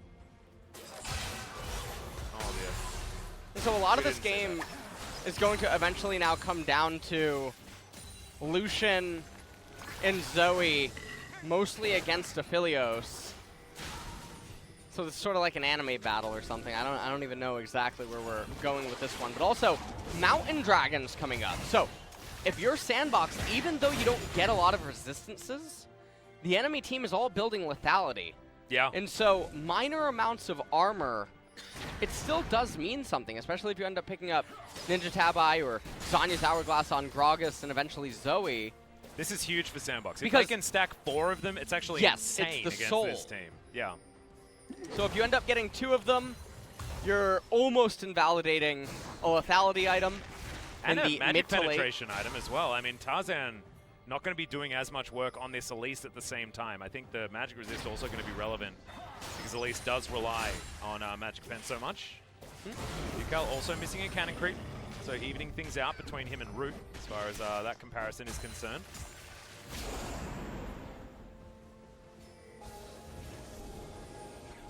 Now Dove turns up. Tarzan doesn't get the cocoon, but a fair bit of damage there is, oh dear, not quite enough range. And Dove didn't want to invest the flash. I think did the calculation while he was portal jumping forward and realized, nope, don't have enough for that, as Barrel's going to be used just to clear the wave. Sword and Root now facing off in the mid lane. Summit on the bottom side looking to try and grab himself even more gold. Battlestar once more. This was a bit of a tempo play to try and use the explosive cast to clear out that wave, just to force an extra wave and mean that Summit has extra time down here on the bottom side. Grand Skyfall comes in. Now, he did just use his E, which leaves him a little susceptible. Yeah, no, a lot of it susceptible by the looks of things. I have no idea. I don't think he knows. And now also, without the Grand Skyfall... No, he's got teleport as well. That's why you don't take... Although that cooldown is so short. What? Oh, Cloud Dragon. Yeah, that's helpful. Yeah, that is. I'm noticing the ticking is moving quite rapidly. Total damage dealt. Summit obviously up there in the top lane. Teleport to get back for the Lucian here as Ucal relatively slowed. Irove doesn't want to be here. As everyone just sweeping out the area. Tarzan comes over, and this is the time where Dub really needs to earn his keep. This is Zoe's moment from 15 to 25 minutes. Is my opinion the Zoe sweet spot. We do have players wanting to move around and grab these outer ring of turrets. OnFleek, can you get the special delivery as Tarzan? Okay, minions are there. Moonlight Vigil does come in, a lot of extra damage. Paired with the Chains of Corruption is actually a lot of work to be done. Senna's going to try to heal them up. Sword also going for some sort of flank. Doesn't have the ultimate back available just yet, so isn't able to man drop down onto this one, as Summit has now found him. E going to be used, but Summit doesn't care. Just trying to deter Sword from being able to do anything. OnFleek comes on over, does have flash available, and Oh no, body slam still up. That's a very dead sword, and Summit just grabs that kill. That was as free as you want, just a positional error from the top laner of Griffon. This is a Mountain Drake that's going to be able to be picked up now for free. And this is a doomsday scenario right now. If you're Griffon, Gragas, he only has 63 armor right now, but Thomas Kench, 113. Oh yeah, this guy tanky as you like. Didn't even change clothes between games. No, we thought that he was unprepared. Okay, I mean, he got half a cloth armor. So, but on the second one, oh yeah, that's when it really starts to stack up. Yeah. Joker might even go back to base and buy a cloth armor. Like, who knows? He could do some crazy things like that. Yeah, that'd be really good. Actually, the Sentry with Gravitum Crescendo is actually pretty cool. Because you get the slow on the offhand weapon shot. Okay. Oh, did you see the 10.4 updates? No, I haven't seen that yet, but I heard about it as Ucal is in a heck of a lot of trouble. That's the flash body slam, but Ucal's going to flash as well. In comes Sword, but the flash out from Joker should be able to get him to relative safety. Eats his Grey Health, the Moonlight Vigil comes in, but barely doesn't land. Joker steps just that bit enough forward. My God, the Mountain Dragon mattered! Did it? How much health did he go down to? Did we see the number?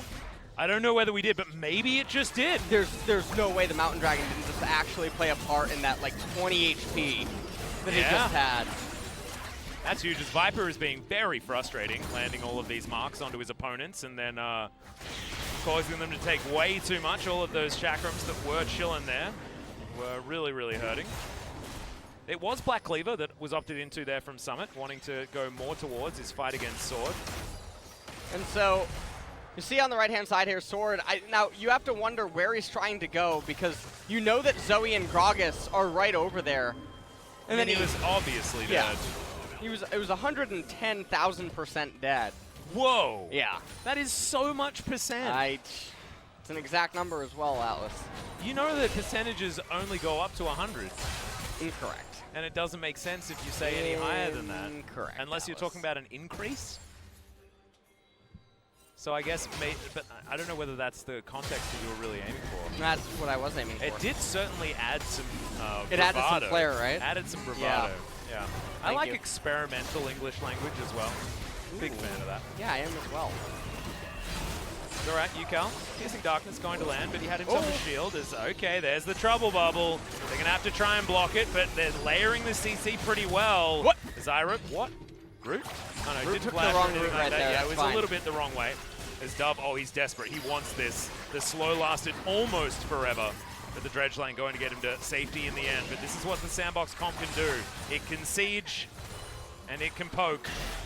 And it's doing so very, very nicely. Dawning Shadow very close to being available, so Irove will need to get out of here. As another bubble lands, this time Sword can't follow up, but Joker, he's going to be dead. Irove going to be traded, so no more supports on this map. OnFleek was off to the side, threw out a barrel. That was what secured the beginning of the fight, but now is this siege going to be working out? Barrel charges. OnFleek going to be deterred from clearing all this vision. And right now, Griffon, they're on such the back foot. Oh my God, Ucal just being torn apart. Dawning Shadow gets stopwatch there by Tarzan and gets turned around. Viper finds himself, but Root able to take down Sword, and now there's such low health bars. OnFleek, he was desperately trying to find the last bit of damage, but SANDBOX a little bit over-aggressive, and if this was a normal SANDBOX game, that would have been an ace and possibly two turrets, but this way, it's a different story. Joker turns up with his ultimate, and they will be able to defend outer and mid. But again, overextensions seem to plague this SANDBOX roster.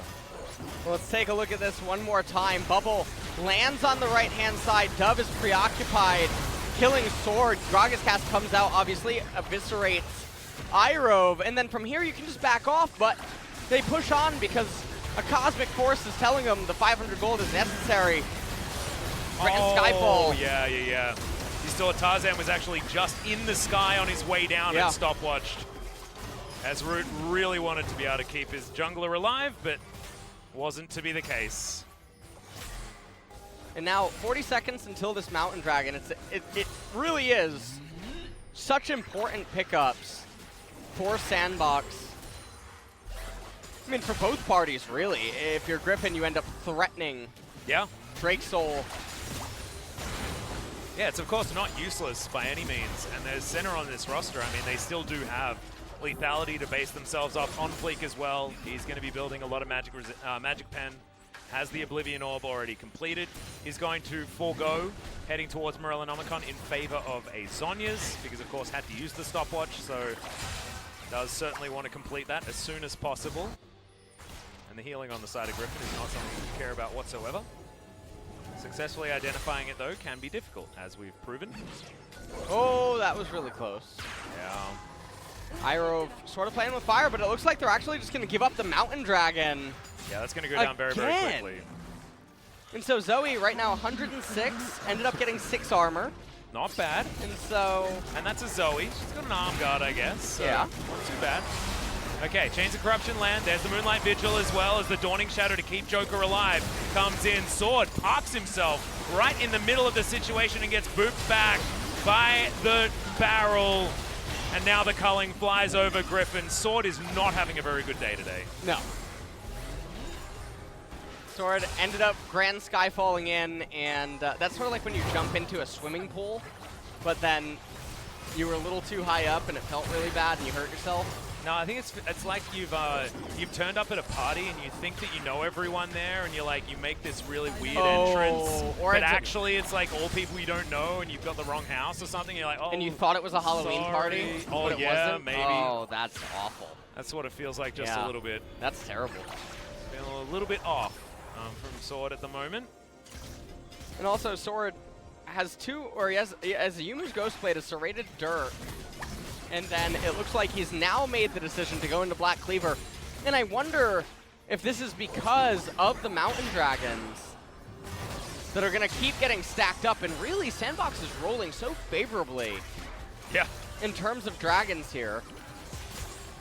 Cloud Dragon, first one for Griffon, then an Ocean. Those are arguably the two worst for Griffon to roll. Especially because SANDBOX want to be murdering champions straight up. They don't really care about any sort of regen, as the Dawning Shadow was brilliant right there, showing that Senna is a champion that you should probably consider picking. And then Sword diving straight into the snare, and then Viper getting culled. No way of re-engaging that fight whatsoever.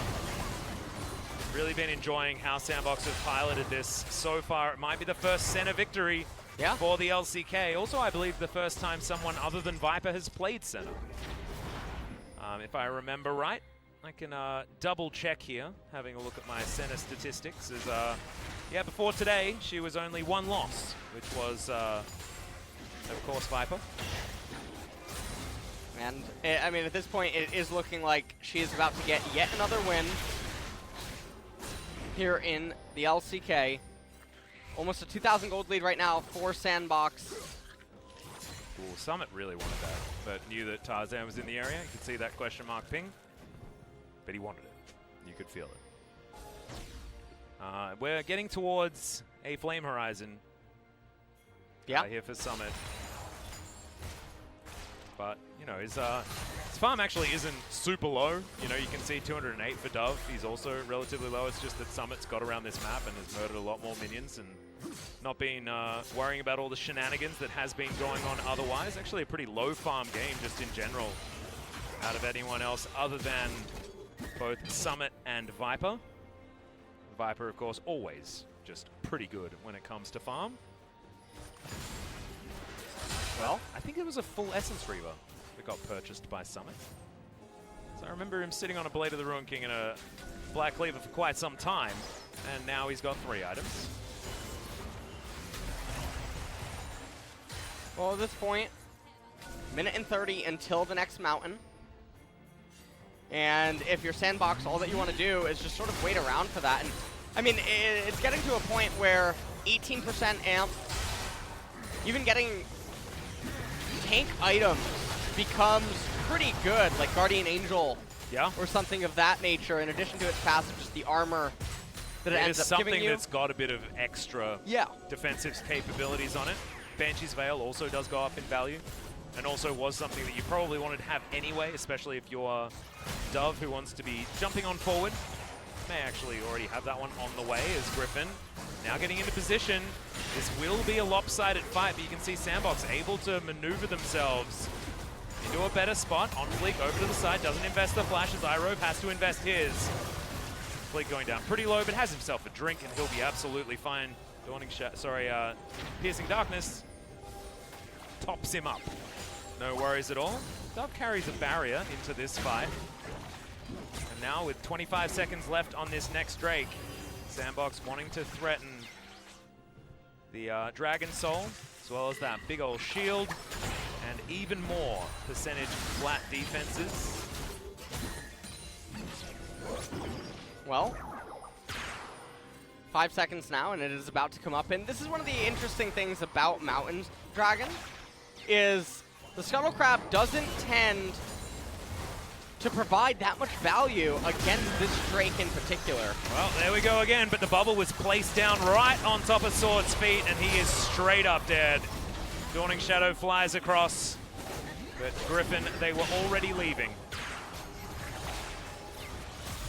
Sorry to interrupt you there. I know you probably weren't it's no problem. expecting Yeah, I mean, I wasn't expecting the the Sword guy to come out of Jenkins this either. Sword Jenkins. It was not, you know. I can tell he's been playing WoW, I can too. perhaps, so. Yeah. I mean, Blackwing Lair comes out this Oh, week. you know what? I've never asked you this, I don't think, or, oh, no, do you play Hunter? Yeah, I do. That's enough. All right, well. Hunt of Feral Druid and Hunt of Shaman. Oh, okay. All right, let's take a look at this as you can see Dove delaying his approach forward because of the Pantheon E, but it looks like that ended up hitting at an angle anyway, and so didn't seem to matter all that much. Viper taking away some of the farm away from Tarzan.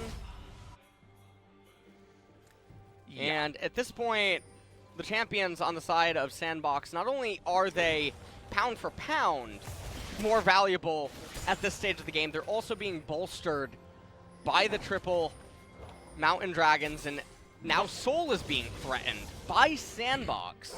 Not to mention they also seem to be not only playing more cohesively together, but their composition seems to work more cohesively together. They're able to get around. They're utilizing Abyssal Voyage nicely as the bubbles fly through. This is exactly where SANDBOX want to be fighting. As, all right, Moonlight Vigil does come in. That's so a lot fair of bit damage. Comes down the Calibrum. Devour utilized there, but in goes Sword from the backside. Senna already dead. Joker probably going to follow. As now the turn onto OnFleek is there. Viper going to lock that one down as Sword probably will fall down. Here's a flash forward from Summit. No. What was that? Just rush of blood to the head? Is that... I don't know. The Aphelios is going to be taken down, though. That means no Baron. Oh, my goodness. That may have saved it there from Dove, because otherwise that was 5 members alive. That was absolutely going to be a save from Dove, and it's so bizarre. He does this so often, on Aatrox especially, when his team is losing fights or when the team is behind, and it's the real only negative trait that tends to stand out. As we see here, Root just gets eviscerated at the very beginning, and it's so strange. Joker's W was on cooldown, but they didn't elect to get onto Zoe, and then Summit, watch this, he flashes forward. And even if his Q ends up killing Pantheon, it's still not worth it. He might have been hoping the dredge line was zoned by the extra terrain that the Mountain Soul put out. But, look. Yeah. I It's think not, it was, it's not worth using your flash when Drake's coming up in 3 minutes. Yeah, pretty silly. It's a lot better to take the enemy summoners away from them and be like, However, okay, we lost the battle, but we're going to win the war, which is the Dragon Soul. Do you want me to fill your cup up halfway? Let me fill your cup up halfway go ahead. 1 second. Go ahead. Right? Hold on, let me poke a hole in the bottom. Yeah, go ahead. Well, you see, Summit's flash is now on cooldown for the next Drake fight. Okay. So therefore, he cannot flash his face into the enemy team. Yes. See? It's a good thing. I feel like I just got educated by Patrick Starr or something, you know. Yeah, it was pretty hard to. You put a hole in the bottom of the cup, remember? So like, it's not exactly going to stay half full for very long. That's why we call it bikini bottom. Yeah. Can you say a third full? You know, I mean, a quarter. I'll give you a quarter. Quarter full? A quarter full. Okay. If I say that a glass is 3/4 empty, Does that mean that it has 3/4 of the contents or 1/4 of the contents? Ooh, I see where you're going with this. You want to have these conversations again. Well, Moonlight Vigil says no. It does decorate. We've got Calibrum. It is in there as sword. Actually, it's going to get moved towards the Gragas, and that is Jungler now down. SANDBOX certainly have changed feet this stage of the game. The lead is still there, honestly, for SANDBOX, but it may not be there for too much longer as Irove has found Joker. Oh no, Summit culls in from the side. A lot of damage now, as remember, doesn't have flash, but Viper has to go golden. No more DPS for that Crescendo, and he's immediately dead. Tarzan comes over. They do manage to take down Senna, but Dove now looking for Ucal, looking for Tarzan, as that wasn't his actual flash as the bubble goes wide. He still has his flash available. Gragas is up in 10 seconds. You just don't fight. Give all the minions to Lucian. Let him heal up. Don't damage them so he can get back to full HP. Go over to the Mountain Dragon with Gragas. You get the Mountain Drake, you win the game. Yep, and Tarzan's going back home, so they're going to be able to get themselves an inner turret alongside it. Ucal's walking back, and Tarzan desperately wants to be able to execute one person on their way to the Drake. Oh, Control Ward going to be in here, but Dove is kiting. Oh no, just out of range. No, it did actually land there as Dove. Portal jumping over, that's his real flash, but is able to get himself to safety. Trouble bubble, but now no Zoe for this ensuing dragon fight. They have Tom Kench and Senna is coming with teleport, so they need to burst this down, but Tarzan doesn't have smite. Oh, yeah, Tarzan doesn't, but OnFleek does, and he's able to secure it. Even if Summit falls down here, it is going to be Mountain Soul. If Griffon can get Baron, it is going to mean that that trade does favor Griffon. But this extra shielding might be a big deal in fights to come. This game is so close. The thing is that if they end up getting Baron here, all their lane states are so miserable. It's going to take them a minute to a minute and a half alone just to fix them. Yeah. And so... Also, SANDBOX aren't going to let them, right? They've got 4 members Irove here. Going for a flank. Flanking Nautilus. It's not exactly Vladimir, but it ain't bad. As the man drop does come over the top. Oh, he finds the center out of nowhere as Root with the Piercing Darkness actually just flashes over the top. Gets himself the ult, as now Irove does have the Gargoyle Stone Plate, but he gets snared up by Senna. This is the power of this damn champion. Finally, we're witnessing it in the LCK, as Root will go down immediately after I say that. Joker, can you lick them to death is the question, as Aphelios was trying to do the work, but didn't quite manage to. The bubble goes wide, and Ucal gets it with the piercing arrow. Summit says, sorry guys, I had to sacrifice myself earlier, but the Baron was not completed. Take a look at how all of this transpires from actually a while ago. Grand Skyfall came in, Gragas ultimate actually knocked Sword closer towards him. He eventually got pulled up. You can see Zoe coming from the north. And then immediately following this, Irove finds himself another auto onto Joker, locking him up. QSS didn't do anything. Summit doing so much damage. And then managed to bring down the Nautilus right there as Dove made work of the Pantheon at the north. And then this is where they began their chase. Having a look at this next replay as well. This was that last team fight. Irove. Yeah, that was a really good eat by Joker. Yeah, it was fantastic. Root there as well does get himself the shield back. Now, Tarzan tries to execute OnFleek, but he does have the stopwatch. Tarzan somehow still not dead. He was on no health this entire fight and is still able to slink away. Insane stuff. Ucal just gets into the brush, so guarantees positioning. But it's not over until it's over. We've got a completely shored up game. Yes. The only difference between these two teams is one turret in favor of SANDBOX for map control and that Mountain Soul. So he's now buffing up this SANDBOX squad. And this Varus is so strange. It's a hybrid mix of having value. But actually it's not. It's just not a hybrid because it's got the lethal tempo for likely no reason, yeah. Well, just for attack speed, I guess but you have a bit of extra, yeah. And Ucal's having a great game, so I can't really fault him for it. Viper, though, he's down to basically no health as the man drop. Going to be Zhonya'd there by OnFleek. Sword having to flash. Moonlight Vigil comes so in. Root's tanky. able to lock down that kill. And yeah, the Mountain Drake stats and the shield are incredibly relevant. Root was dead. Yes. If it wasn't for that. And OnFleek, they've got it back already. It resets so fast. Yeah, honestly, the souls are so insanely valuable. Only second to Elder Dragon. Yeah.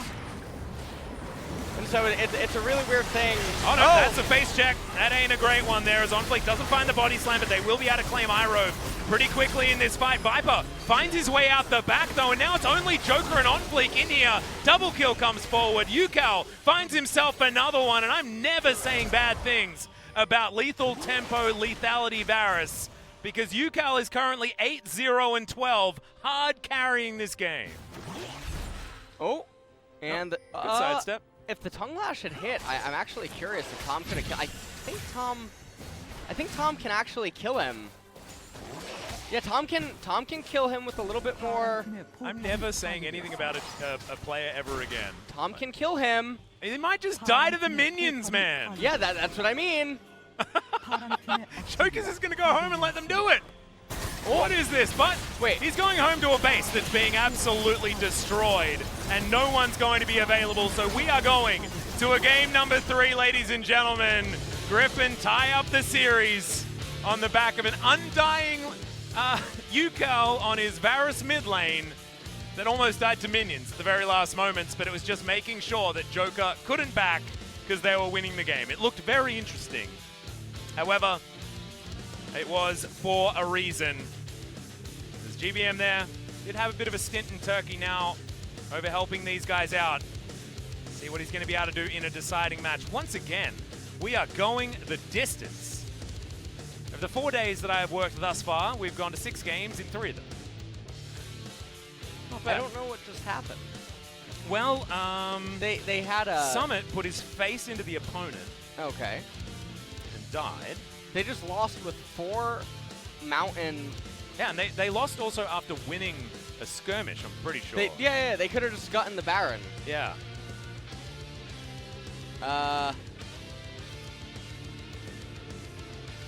Yeah. I'm really not sure what just ended up transpiring here, but we're somehow going to a game number 3, as right here, the Pantheon is dead for 35 seconds. And a cosmic force of unknown power managed to convince SANDBOX to chase Griffon into narrow corridors and then split up on top of it rather than do the Baron buff. Look, sometimes things happen. Who would you like to give your... Yeah, I think Ucal, yeah. I have no idea what I just watched. I'm trying to think. I actually feel a little bit like I just woke up. I don't know what was a bigger throw, this or the T1 game, in very similar fashion. Or even the APK loss to Dom one as well, where that one was really big too. Yeah, and that wasn't necessarily throw. That was more of a. They got cheesed in that one. Yeah, they that got was a catch, like an interception. Right, that was an right. interception, not a throw. Right. I think if we're going to stay with terms like that. They just punted it. Yeah, this was just really weird situation. It's now 6 games for Dove on the Zoe as well, and I want to see compositions that don't revolve around this Zoe. So I feel like it's getting a bit coin flippy, and he just doesn't have his eye in here today. It's starting to feel like SANDBOX has been a little bit sold. So I want to see them mix it up, change up the theory moving into the next game. Yeah, it's something's going on. I'm not so sure. They managed to really recover and stabilize the mid game. They got to winning. They got to a winning point. There's no doubt about that prior to that final team fight. And then they let the aggression get the better of them. And that's their downfall. Yeah, sometimes. I'm not entirely sure what possessed Summit to make the decision as well. Let's see whether the coaches can work it out as well, I guess. The Cosmic Force definitely was it, but we're going to go to a short break. When we get back, the final and deciding game.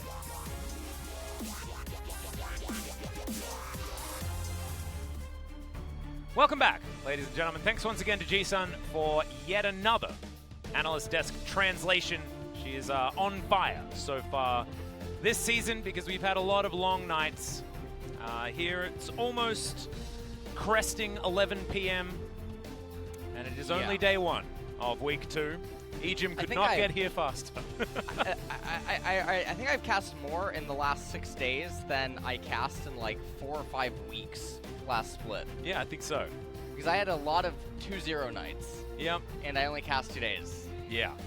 So, you know, you count that up, that's only like, what, 8 games a week? But also, we almost had 8 games tonight. The games were a lot shorter then, too. Yeah, that's true. So, this is, we've had 8. Yeah, that's... Congratulations to Viper, by the way, for his MVP.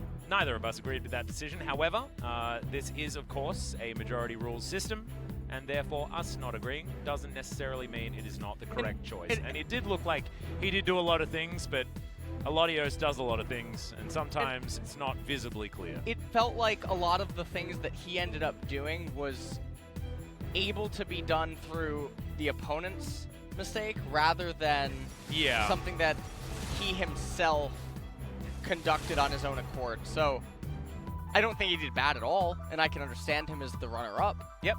But I personally thought Ucal... Well, I mean, Ucal didn't die on mid lane Varus and went legendary and had like and Lane Kingdom 96% kill participation and all that sort of stuff. So I would say robbed, personally. But if Griffon win this game, maybe Ucal can pick up that MVP and have a discussion about it in the post-match interview. That is a long ways off. Are they going to ban Aphelios? I wouldn't mind that. They certainly have the option to right now. Renekton was SANDBOX's final ban in the first one, but Talia was another one of them. So Tali is going to be taken off the board.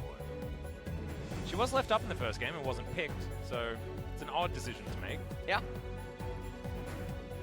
As Alodios will be locked in. If it's Senatom Kench immediately afterwards, I'm going to be confused. Oh, Gragas. Okay, Gragas is going to be the lock-in. 100% loss rate so far this series. As Aphelios likely to be the pickup here for SANDBOX.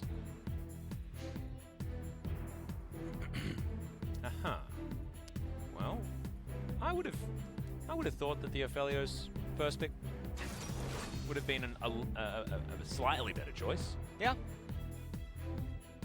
We'll see what they end up pairing him with. Are they just going to take a jungler here? No. They're going to actually go for the 1-2 punch of Aphelios and Lucian, it seems. Taking both of them away. Will be a slightly different composition than last time around, but a similar flavor as Tahm Kench's, of course. Aphelios Tahm Kench. Well, I should have just written it in as soon as I spoke about it. Tarzan, what are we going to round out the first half of the draft with on Griffon's side? Do they just go straight for Gragas Yasuo? They could do it. Braum, consideration here. Go back to that. And if they locked in Braum Yasuo, you know, you got the double door situation with the wind wall and the unbreakable. No fun allowed, though. It's just going to be bottom lane locked in, and the misfortune is going to be just that.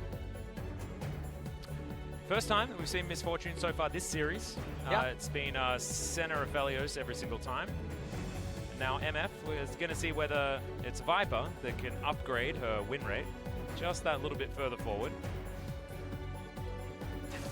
And Lucian will end up coming in, and now they have the ability to ban away picks again. So let's see what SANDBOX are going to allocate the bans towards this time. As they're also reserving what I assume to be is counterpick again for Dove. And if you're Gragas right now, you could try to continue to pinch the jungle. Well, the Yasuo that we were talking about is going to be banned. It's what happens when you don't pick it alongside the Gragas. Just in general, especially here in the LCK, where we do like our Gragas Yasuo comps. The thing about banning the Yasuo right here is that if the opponent was really so concerned with playing it, they would probably already have picked it. Because if they're willing to blind it into the majority of the comp on B4, B5, there's no reason they wouldn't just select it over Braum, given the support champion pools were still so wide open, and that the opponent had already showed Tom Kench.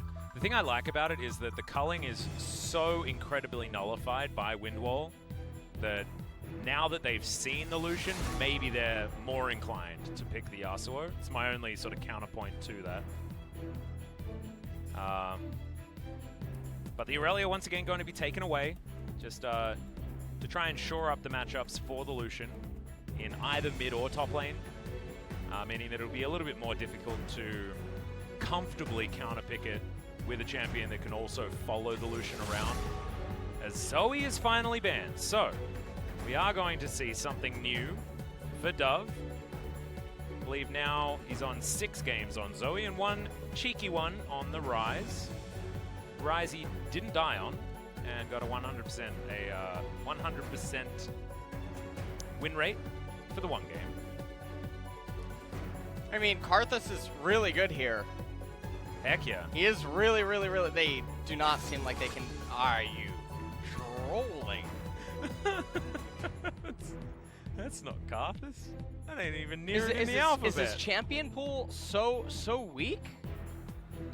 Because he's not choosing Lee Sin because he doesn't want to get countered by the Gragas, as well as having difficulty approaching into the Braum and the Gragas as well. He doesn't want to also choose the Lee Sin because he has the physical damage and Lucian top. So if the enemy ends up building Ninja Tabi, then he gets affected by that. He doesn't want to choose, obviously, like jungle Kiana. He can't choose Kha'Zix in Kha'Zix's current state. And so you're reduced to, do you want to actually pick Elise or something, but Elise doesn't have much synergy with some of these laners. Or Elise is actually banned, I'm sorry. That was the ban one on blue side. So this was a wonderful Karthus spot because Karthus... They can still pick it and put Zac in a lane. I mean, this is imagine the Zac Tom Kench bottom lane. This is not Europe. There is a player, I believe, in Grandmaster or Challenger that plays top Zac over there. But is this going to be Dove playing mid Diana? Or is it mid Zac? And the Diana's going into the jungle. We don't know. Likely that you're not going to put a Zac anywhere other than the jungle. But Diana will at least shore up their damage ranges in this composition.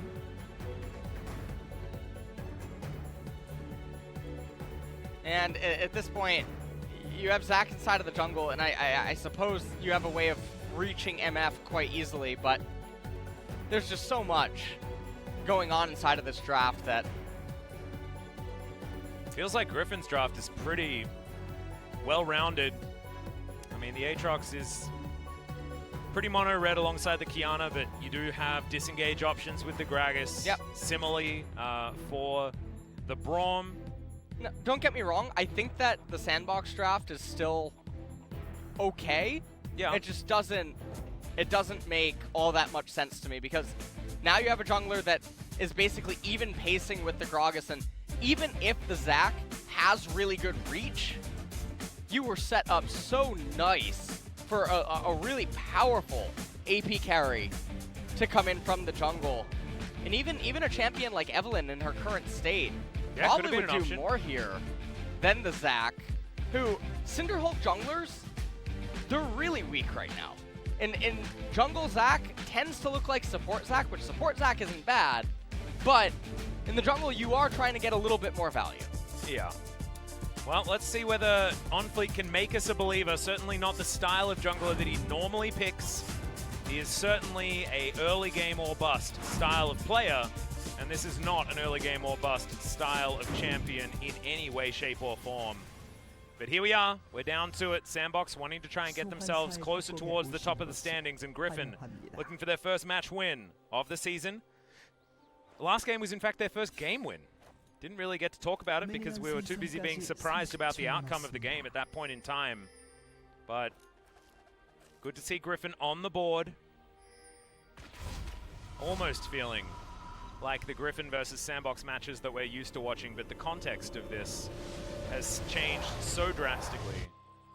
As it is Majin Buu, we do at least get to talk about Majin Buu. We do get to talk about He chose the correct skin. And Majin Buu is one of the best Dragon Ball characters ever. Yeah. Okay. I mean, he turns you into chocolate and eats you. He That's does. a thing that you do. That he is does. Like, that is the thing that he does. But I liked him when he turned good. yeah, it was cute. Boo's very cute. Did you play Dragon Ball FighterZ at all? No, I really wanted to, but when it came out and there were so many people living at my house, and I asked, does anyone want to play this game? Everyone said no. No.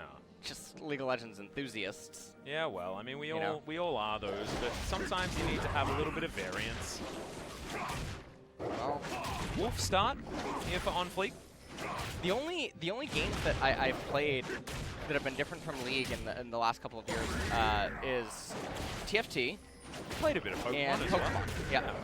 And that's all that she wrote. That's it. That's your current game pool. Yeah. I've played a few more than that. I really got into my Nintendo Switch. Played a bunch. I'm tempted to buy a PS4 now that Final Fantasy VII's being remade. I just feel like maybe that should be the thing. As we're watching OnFleek. Doing a dual player. Yeah, he does have the smite, of course, so we're a little bit worried potentially, but he's going to be fine. Dove doing the Diana thing, where you clear out waves extraordinarily quickly, and then you go into the jungle and do what you can. Get a Wraith Ward, yeah.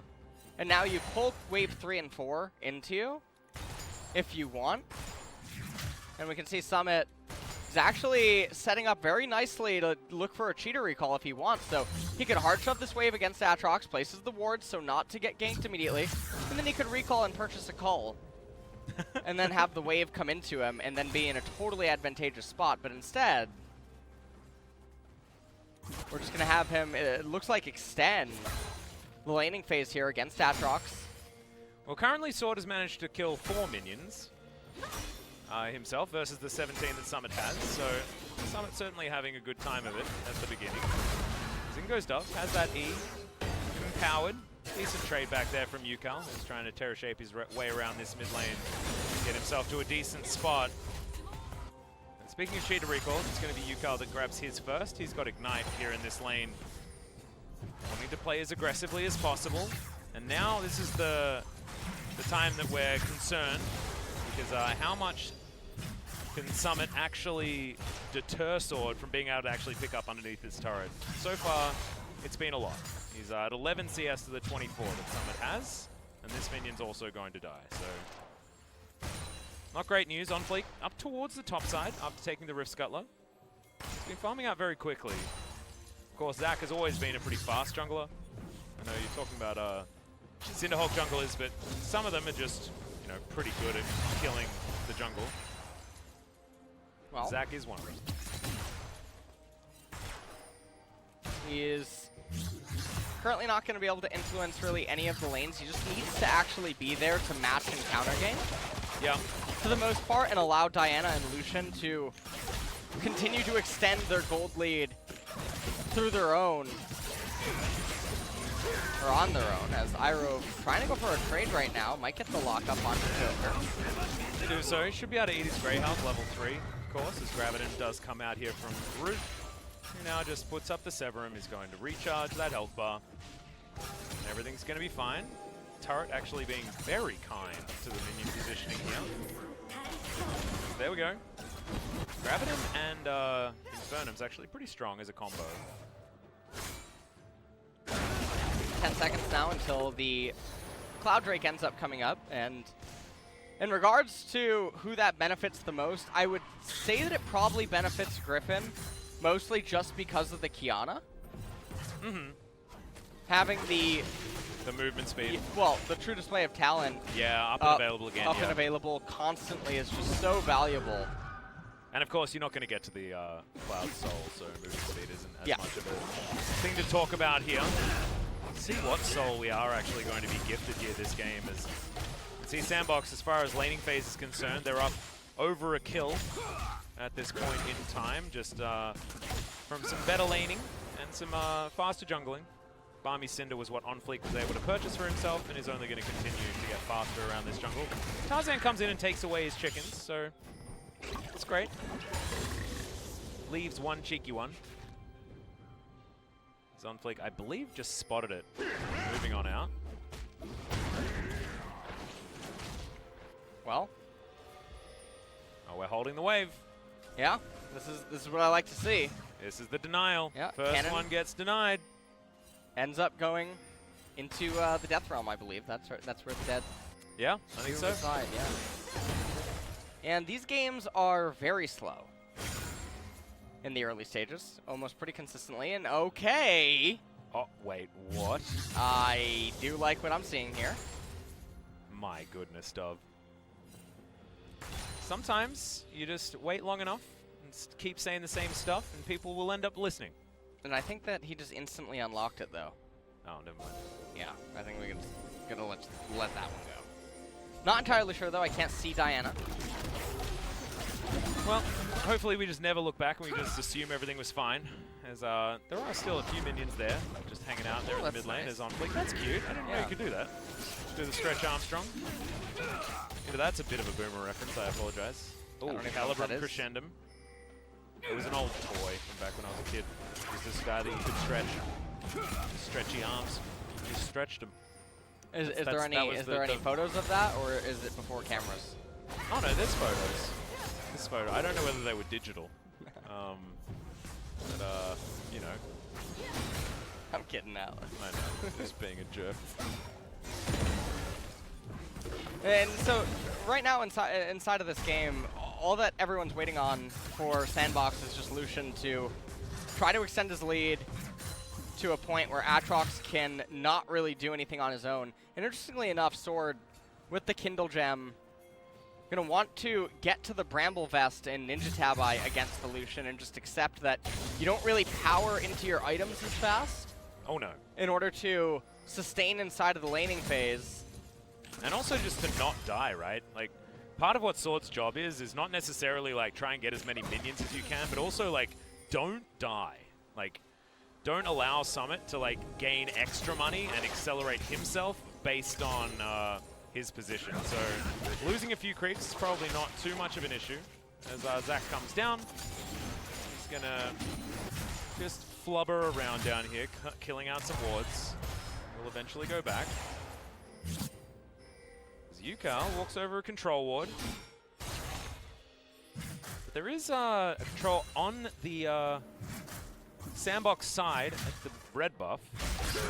And after this wall camp, might be an opportunity for the Gragas to come through and get some sort of gank off. Currently a zombie ward there as well, so a lot of improvisation as Ucal. Oh, beautiful Supreme display of talent, just completely devoids OnFleek's elastic slingshot entirely. I liked it. It was sort of like a Yasuo wind wall of sorts. Yeah, it was like a no. Yeah. I like how gentle it is, because if you don't hit a wall with it, it just does nothing, really. But it was very gentle and said, no, sit. Sit. Is that what it said? Yeah. You know, also elastic slingshot can be interrupted by body slam as well. Like, Yeah. I mean, there's so many ways for them to cancel it on the side of Griffon. As OnFleek now gonna move over here and start his golems. As yeah, I'm starting to agree with you when it comes to the Zach choice. now, if you had a Karthus, you could almost be at about 100 CS inside of the jungle, and you could be 2 levels up on the Gragas. You could have had an 80 mid laner. Yeah, you could have had an AD mid laner. That would have been fine as well. Yeah. And all would have been right in the world. All would have been okay. Oh, you could have also had a very different top laner if you would like as well, as the Lucian could have been flexed into the mid lane very easily. That's a really nice Diana skin, by the way. I actually really like it. Yeah, I like it too. In fact, a lot of the Diana skins look really, really good. With the up close and personal gun combo.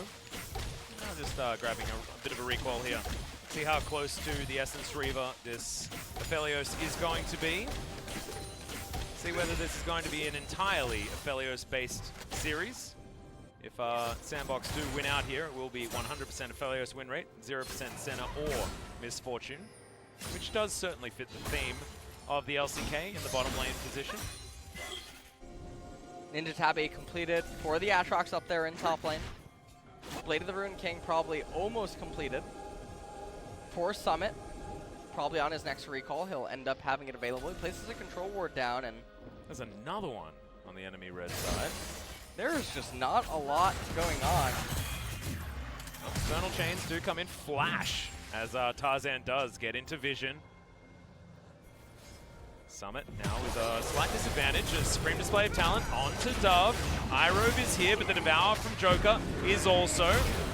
There's the flash out. Dove actually with the Moonfall does a fair bit of work, but in the end unable to make it happen, and SANDBOX are getting corralled. Root is going to get here. Crescendum is armed.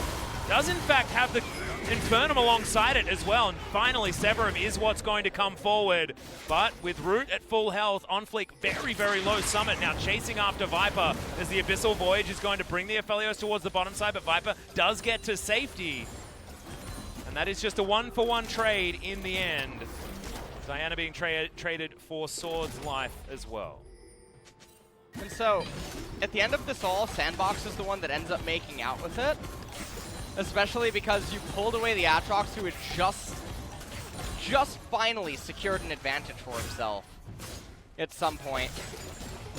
And now, Diana also crashing in a wave. Diana has quite a bit of CS as well. Did the turret not lose the plate? Yeah, Aphelios is going to take a turret shot, I believe. Oh no. Just to get that turret plate. Still did manage to get it. Cloud Drake now going to be started here as Joker going to be able to provide a Rift Scuttler there. Dub should be able to finish that one off. But we're going to check this out once again. Supreme Display of Talent did certainly work out there, and I like the layering with Irove. And you can see what ended up happening is Tarzan tried to flash through to land the body slam onto Diana. And Aatrox, he came out, but then everyone was clumped up for Aphelios' arrival. And OnFleek almost on point right there with his elastic slingshot. Yep, and that would have meant that Root could have done a heck of a lot of extra damage. Onslaught would have been available relatively soon. I'm pretty sure, although no cooldown reduction, maybe it wasn't going to be a possibility, is now Crescendum Calibrum underneath this turret. Just going to be able to slaughter through it. Crescendum does a whole lot of damage if you're by yourself, and can just walk right up to it, and that one is going to be taken, as you can see right there. So first turret going over to SANDBOX, and they've accelerated this game to what feels like SANDBOX level right now. 2,600 gold. And this is one of those games where SANDBOX can just do SANDBOX things and go for overly aggressive trades that, you know, in an even matchup, you wouldn't be able to do. This is going to be an interesting transition at this stage. Diana and Lucian are already completed. They're fine to do whatever. Aatrox still going to be a couple minutes away from completing that Black Cleaver. Qiyana, not sure how close she is to her first lethality item, as well as Root now making his way into the mid lane. And Lucian's going to be able to make quick work of the top turret in the event that Aatrox ever ends up leaving it for too long. Yeah, I'm not going to be able to at the moment, as double teleports were utilized in that last team fight. Still have 50% of their cooldown remaining.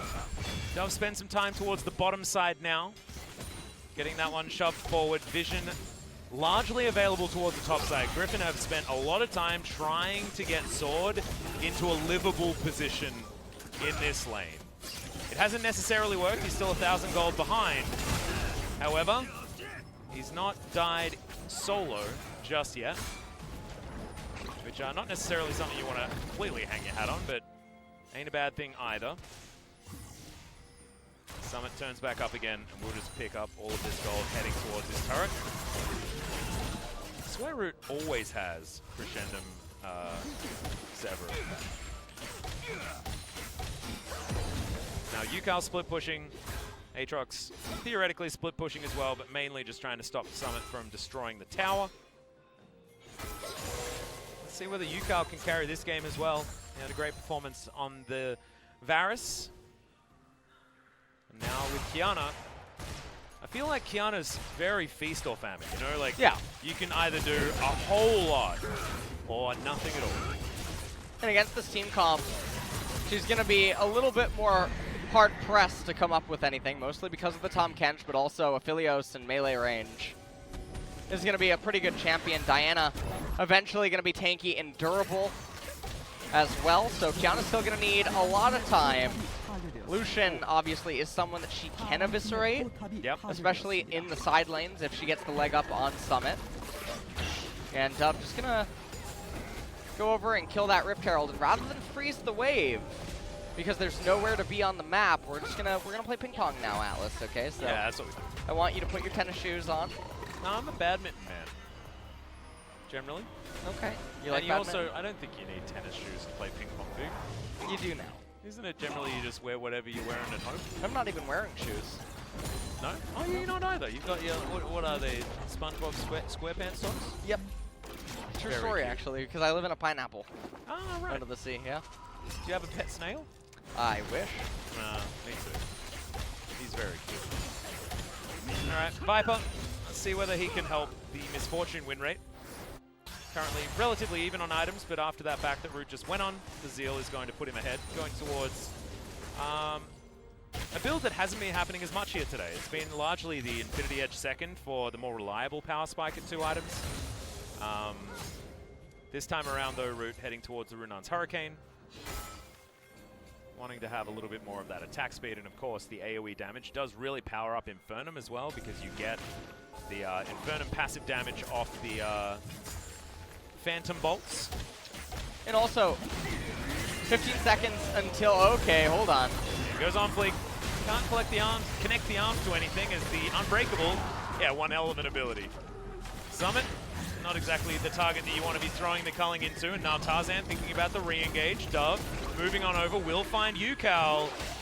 No real opportunity for an ultimate. Does chunk Dove a little.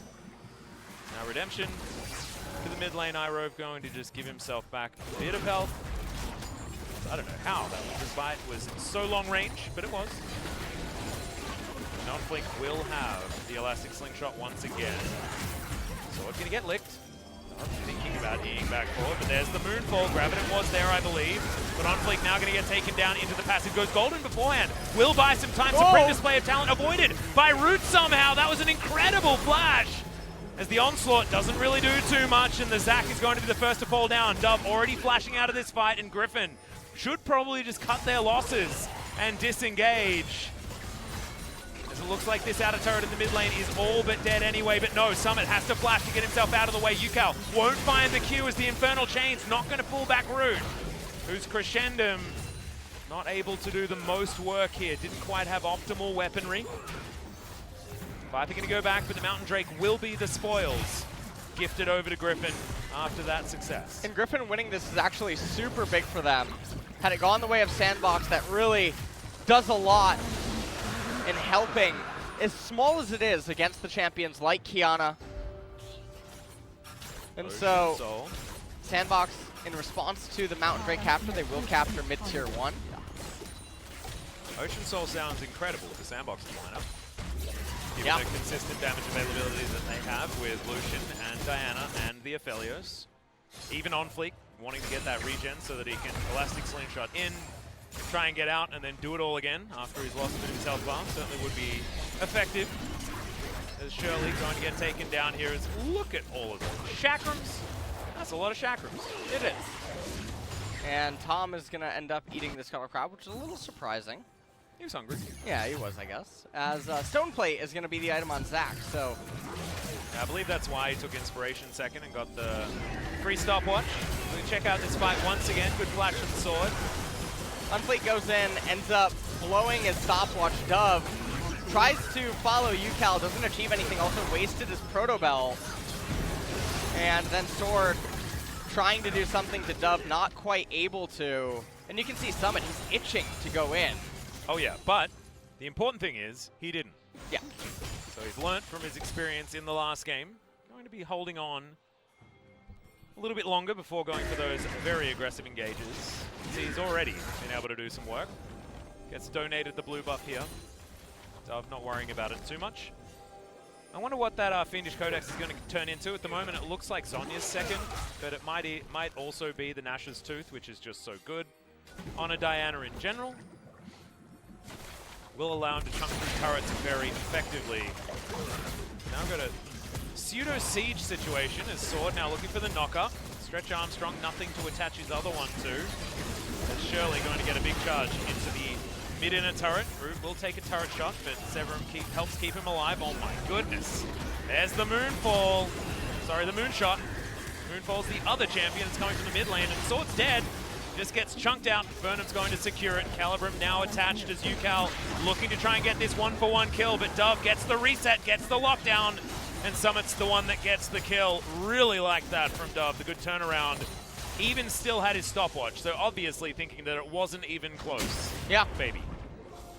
And now SANDBOX, they're turning their sights towards the Baron, 20 seconds on the Kiana and the Aatrox. And even though Sword has teleport, I'm not really quite sure what it's going to end up doing. SANDBOX, they're doing it a bit slow. Again, this is a pretty early Baron, even though you do have a Philios. Well, Elastic Slingshot going to come down. This is 3 versus 5. The door is set up. The bullet time, gigantic onto everyone as there's no passive left available for OnFleek. Now Joker is incredibly low. Sword looking for his way in and finds the first Q onto the Tahm Kench. And now we're strutting our stuff, looking for the rest of the members of SANDBOX, but Viper only able to find 2. And now Griffon are going to be the ones to start the Baron. And this is just how they lost game number 1. SANDBOX, there was no reason to pull off the Baron that early and go for that Leroy Jenkins Zac play into the backline, especially. Oh, great avoidance there from Griffon. Moonlight Vigil did absolutely nothing. Moonfall also absolutely nothing. Not sure what Dove was hoping to achieve in that moment. The culling. It's now Summit's turn to try and get something done, but the Baron is going to go over to Tarzan. Oh man, SANDBOX. I wonder whether this organization has a baseball team, because maybe they could think about it.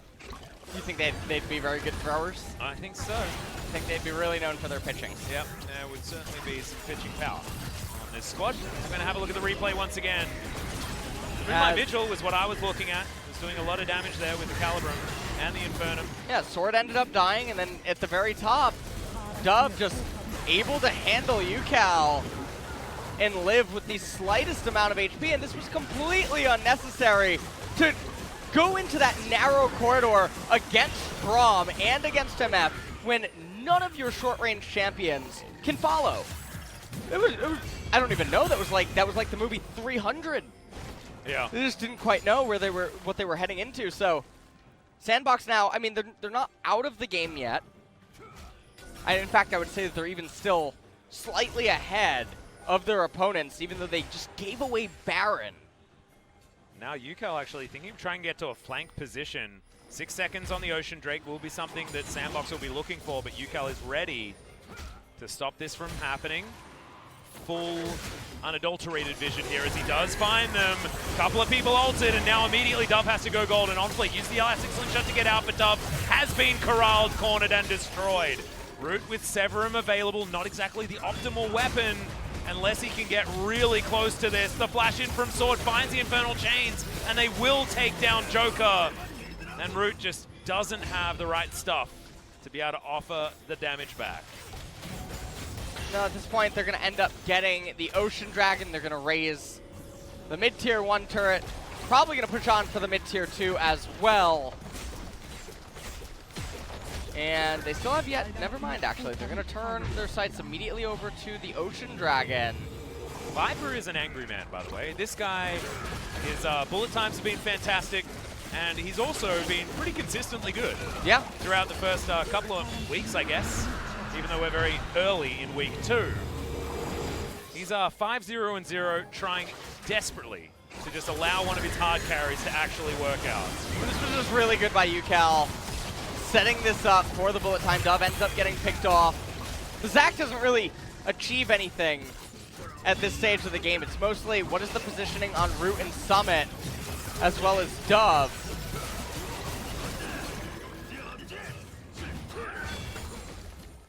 And, all right, well, 4 minutes until the next Dragon's going to end up coming up. Baron buff about to expire. Yeah, not actually And a at lot this point, Griffon are in a pretty good position. Things still even right now if you have a look to the top of your screen. 300 gold still in the lead is SANDBOX based on their early game and based on their farm. But that all doesn't really matter too much, as our Sword is going to be able to take down this top outer turret and start evening out this structural score. OnFleek was looking for a slingshot position, but you really do need vision before you can opt into anything like that. Zhonya's is done for the Diana. Stoneplate is done for OnFleek, so a few more of their options are available, but I feel like SANDBOX, much as SANDBOX is wont to do, opted in for their fights before a lot of these item timings had come in. At this point, they're just going to keep farming, wait for more item completions to come in. You have Sterix really close to being completed by Sword. Another serrated Dirk going to be able to be picked up by Ucal here soon, and Misfortune picking up a Zeal item, so actually not electing straight into the Guardian Angel. Actually opts out of the Zeal item, decides, you know what, actually instead I'm going to go Bloodthirster.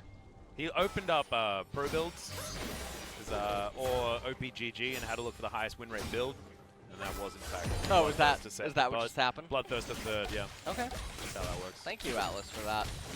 And also, you don't want to complete a Guardian Angel until you've used your stopwatch, because otherwise you don't get any value out of the stopwatch. What if you just build another stopwatch? But then you spend an extra 600 on the stopwatch, and you have the same conversation about the follow-up stopwatch. Does that make sense? No? You know what? You're not picking it up? No, I'm not picking that up. Oh, I was putting it down. I know you were. Yeah, I guess it's late. But, you know what is being picked up and put down? The gold lead? The gold lead, yeah. Yeah. That one is being quickly picked up and put down. Ucal was already backing as he missed that cannon creep. As they, yeah, I mean, That's they are acceptance right there. so neck and neck right now. In this game. Yeah, this is the first time that Griffon, I believe, has actually had any sort of lead in the gold. SANDBOX certainly had control of the early game. But we've seen this so many times for Griffon. They have been able to fight back. They've seemed like they've had this really stable mid-game where they have the control and then something goes wrong and a disconnect happens. It didn't happen in game number 2. That was SANDBOX special delivery video game victory over to Griffon. However, will it plague them as the end of this game does come in? Tarzan's popped the Predator. They're looking to enclose onto Dove. As OnFleek, he's well and truly out of there. Joker might just have to be sacrificed. Can't buy any extra time. Couldn't even find a moment to eat the grey health. And I'm not even going to blame Joker for that. As Dove being out of position, not a lot of vision being available here for SANDBOX.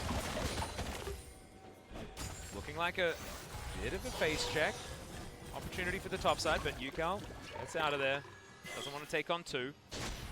Now Baron being alive, they've waited out all of the blue trinkets. SANDBOX need to get to this pit. Ucal shows himself. Root going to be able to take down the big chicken. Now OnFleek, just a quick hop over the wall. 40 seconds until the Ocean Drake ends up coming up, and even that isn't really that threatening regardless of who gets it. No matter what, we're going to the 35, 40-minute mark yet again. Yeah, it's been one hell of a marathon this evening.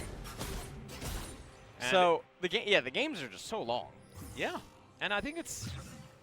And it doesn't seem to matter what kind of comp you draft. True, but also I feel like these two teams, just stylistically, lend themselves to long games, because SANDBOX struggles so much if they get to this stage, right, where they haven't snowballed the game out of control. They're a team that either like wins now, yes, or either never, or at 55 minutes, you know? Okay. 55, don't scare me like that. Griffon could still win, of course, and they are in fact still staying very, very close. They're threatening an Ocean Soul coming up next, and they have a composition that can definitely go toe-to-toe with SANDBOXes as they progress further into the game. I feel like we're missing, in this series, we're missing those games where one of the teams is so clearly early game focused and the other one is scaling. We just straight up have not had that. We just have double Sinner comps. Yeah. And when they're both Sinners, are any of them Sinners, really? And take a look at something. I mentioned this in the champ select. Take a look at Zach right now. What level is he? He's level 12. Okay. How many items does he have over Tahm Kench? I don't know whether he's got any over Tahm Kench. Well, that's the point. Yeah. He is basically a second support, but doesn't have anything obnoxious going for him like some of the other tank junglers.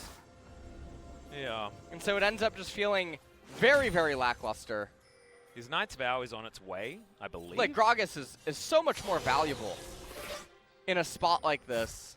It actually is support Zac. It is support Zac. It's 100% support Zac. We've got Diana and then 2 bottom lanes. Yeah. That's what this composition is.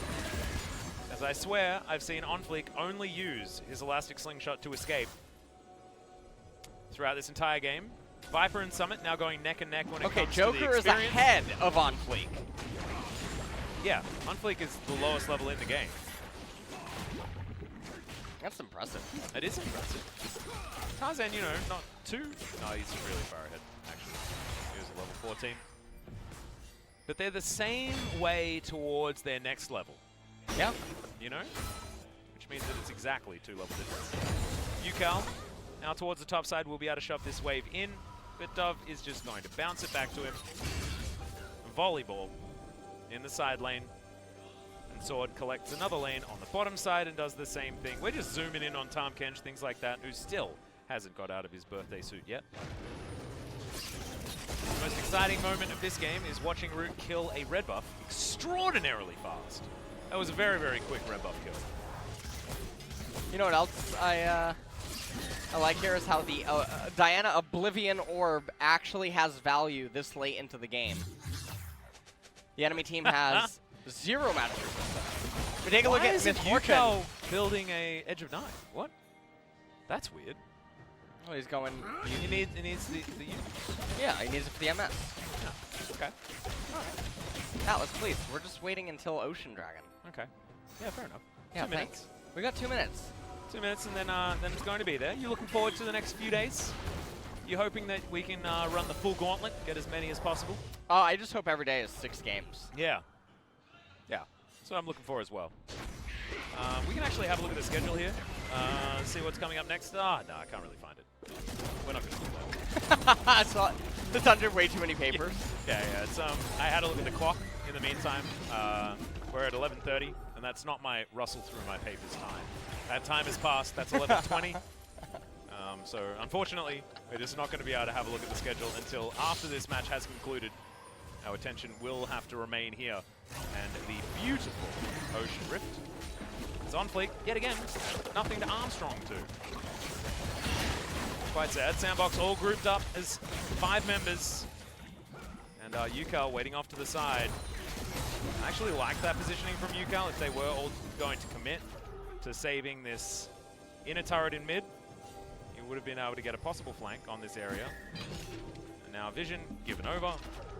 SANDBOX doing their due diligence in order to make sure they're not caught out with Ucal missing on the map. Order Reminder completed by Viper. He's got 4 items still with a 700 gold bounty. Ardent Blaze, I believe, just spotted Ucal, which is why someone was able to shoot the control ward. Sends another one in there. And we're just constantly playing ping pong back and forth. And the thing about this is, sure, Philios and MF are really just growing stronger, but this is just going to come down to one climactic fight. Yeah. And we're all just building to one moment. Unless Griffon pull a full-on SANDBOX, get the Ocean Soul, lose a fight, and then lose the game, I can't really see a way for SANDBOX to win this outside of some miracle engagement. Ucal, there's the flash. He gets a 3-man stun, and I have a feeling this might just be it, as Root has to flash to get out of there, but the Misfortune does so much damn damage. Dove wonders where everyone went, and OnFleek is running for the hills. Joker just walking up the mid lane, trying to extend this match as much as possible. Viper comes on over, Sword's able to grab that kill. Meanwhile, the Zac is dead. And Joker, he's been in this position before, and Griffon are once again just going to run it up the mid lane and grab themselves the victory. Their first so far in LCK 2020, and it's against their former rivals. The Griffon win rate in series over SANDBOX continues to reign supreme. This is just actually so surprising how this whole series just panned out. And I'm literally speechless. Yeah. Atlas, I have nothing. And I want to give really, the MVP to I have Tarzan, so much to say, but Ucal, not that I and can't Viper. say. Yeah, exactly. But I think that you. Oh man, this is a hard one actually. It's really hard, right? Because I feel like think Ucal's it's engagements Ucal. won the game. Yeah. I think. Yeah. Yeah, and Tarzan whiffed on some things that could have been miracles. True. And Viper was just there in the backline shooting stuff. Yes. He got a nice number next to his name, but I do think that Ucal certainly played all of those engagements very, very well. H-Dragon, extremely happy man. Over here just reassuring Sword. Sword having some of his less impressive performances here in the LCK today, but he was passable in the last game and just allowed the rest of his team to carry him towards this win. Ucal, really the first one, I believe, to have success on the Kiana. Going back to my LCK stats page, Kiana has been played 3 times, and I tell a lie. She has won once, but otherwise, she was 1 and 2 before this match. And GBM on stage as well. So, Griffon, they can feel good about this. And they will not end up in last place now at the end of all of this. Yep, and going back to our original power rankings that we had at the beginning of the season, maybe SANDBOX were put in the position that they deserve to be in about 6th place, I believe. Yeah. The one that we really need to rethink is Humble Life. Humble Life, I just don't know where they stand. After beating T1 and having a beginning to the season that was honestly unprecedented given their roster. But sometimes when so much changes, and so much has changed here in the LCK for 2020, it's very, very hard to effectively rank how well players are going to mesh together, how good the communication is going to be at the beginning versus how good it's going to be towards the end, what is the ceiling, and what is the floor. Like, it's very, very hard. But what I do know is that today has been one hell of a long day. Almost hopping off the broadcast, it is 11:30 officially, and it'll be very close to midnight by the time we say goodnight. And then we get to do it all again tomorrow. Yeah. Yeah. Which is pretty cool. We'll be able to tell you exactly who's going to be playing at that particular moment. In fact, I found my sheet, so I know I'll be able to know. It is going to be the Telecom War tomorrow, followed by Dragon X versus Humble Life. So a bit of a big day, to be honest, historically. And then Humble Life versus Dragon X, I think, will teach us a lot about power levels of a lot of teams. Dragon X showing that they can have up and downs. Harmar as well. We're going to have a look at this was the game-winning team fight. That was all we needed to watch. That's the highlights. maybe that just means Ucal gets it. Well, I mean, I've already given I don't see anyone on stage yet, but oh, they don't get to embarrass us. If it wasn't Ucal and we're like the only ones that voted for him, everybody else voted for Viper or something like that. I think when it comes up after a 3-game series like this in the deciding game, doesn't tell us. We're going to be seeing who the player of the game is going to be very, very shortly. And still, I think it's probably going to be Ucal. We're going to check out some highlights first and watch. And while we do that, we'll see whether it is actually going to be Viper. I'm going to have a cheeky look behind me to see whether anyone's ready. No, we're not ready. Not ready just yet. Here are the highlights. Without getting caught out of position, this is looking like Ucal. It's looking like Ucal. it really is. Oh, yeah. There was the Tarzan, ended up having his flash body slam get blocked. Viper dealing so much damage from the right-hand side, but Root did end up arriving. Summit was trying to do so much, ended up missing the culling. Yeah, it was the onto heal out Viper. from Yeah. Viper. Allowed him to get position. Moonlight Vigil doing absolutely nothing. Sword just actually baiting them in that particular moment. OnFleek took a long time to go down to his passive, but it was inevitable that he was going to die. This is another Aphelios game where he just couldn't find the angles, couldn't find the moments. It was Hybrid earlier today that also suffered from that. Yes. And, I mean, one of the other things here is that it mostly is Aphelios and Diana versus the world, because Lucian is really good and slippery, but he's going to have trouble finding the angles too, and so it's only going to be Diana and Aphilio scaling. And then they have a champion that does negative damage. It actually probably heals the opponent, Zach, and doesn't really provide any CC or anything worthwhile. I didn't see his ultimate all game. Really? I just didn't I mean, see him all game. He was flubbering around. But I think that R4 Zach pick is probably, I mean, it's up there with Tom Kenchlockins, but I actually feel like it was worse. I mean, to- at least when Jelly picked it in our previous series, he showed us why he Yes. picked it, right? Whereas this Zach pick, you needed a magic damage jungler in this spot, and you went with Zach, and it just makes he no could have gone sense. AP Shyvana. He could have. That would have been absolutely fine. That would have been interesting as well. But he needed some sort of impact, some sort of damage, and also some sort of clear in Evelyn- order to get himself into positions to put Tarzan behind. As this was the game-winning moment, largely off the back of Ucal. He saved KT, he got score, his one LCK championship that had been eluding him for so long, and now he's looking to join this Griffon roster, try and finally get them towards their international victories and the domestic victories that they've been so striving for. Yeah, they're basically calling to end the game right here, saying to push. Well, actually, I mean, I think Griffon have had titles stolen from them every single time so far. They have. Oh, you know and so who else Ucal's was coming up? in to save them again. This storyline's beautiful. Echo is available as well. Oh yeah, Fiddlesticks, Well, Fizz, slow down. Zillion Jungle. Slow down there, Atlas. I mean, we just saw Zach picked on purpose. I mean, Lulu Jungle, bring it back, Spirit. I just feel like there are just a lot of other picks that could have done a little bit more.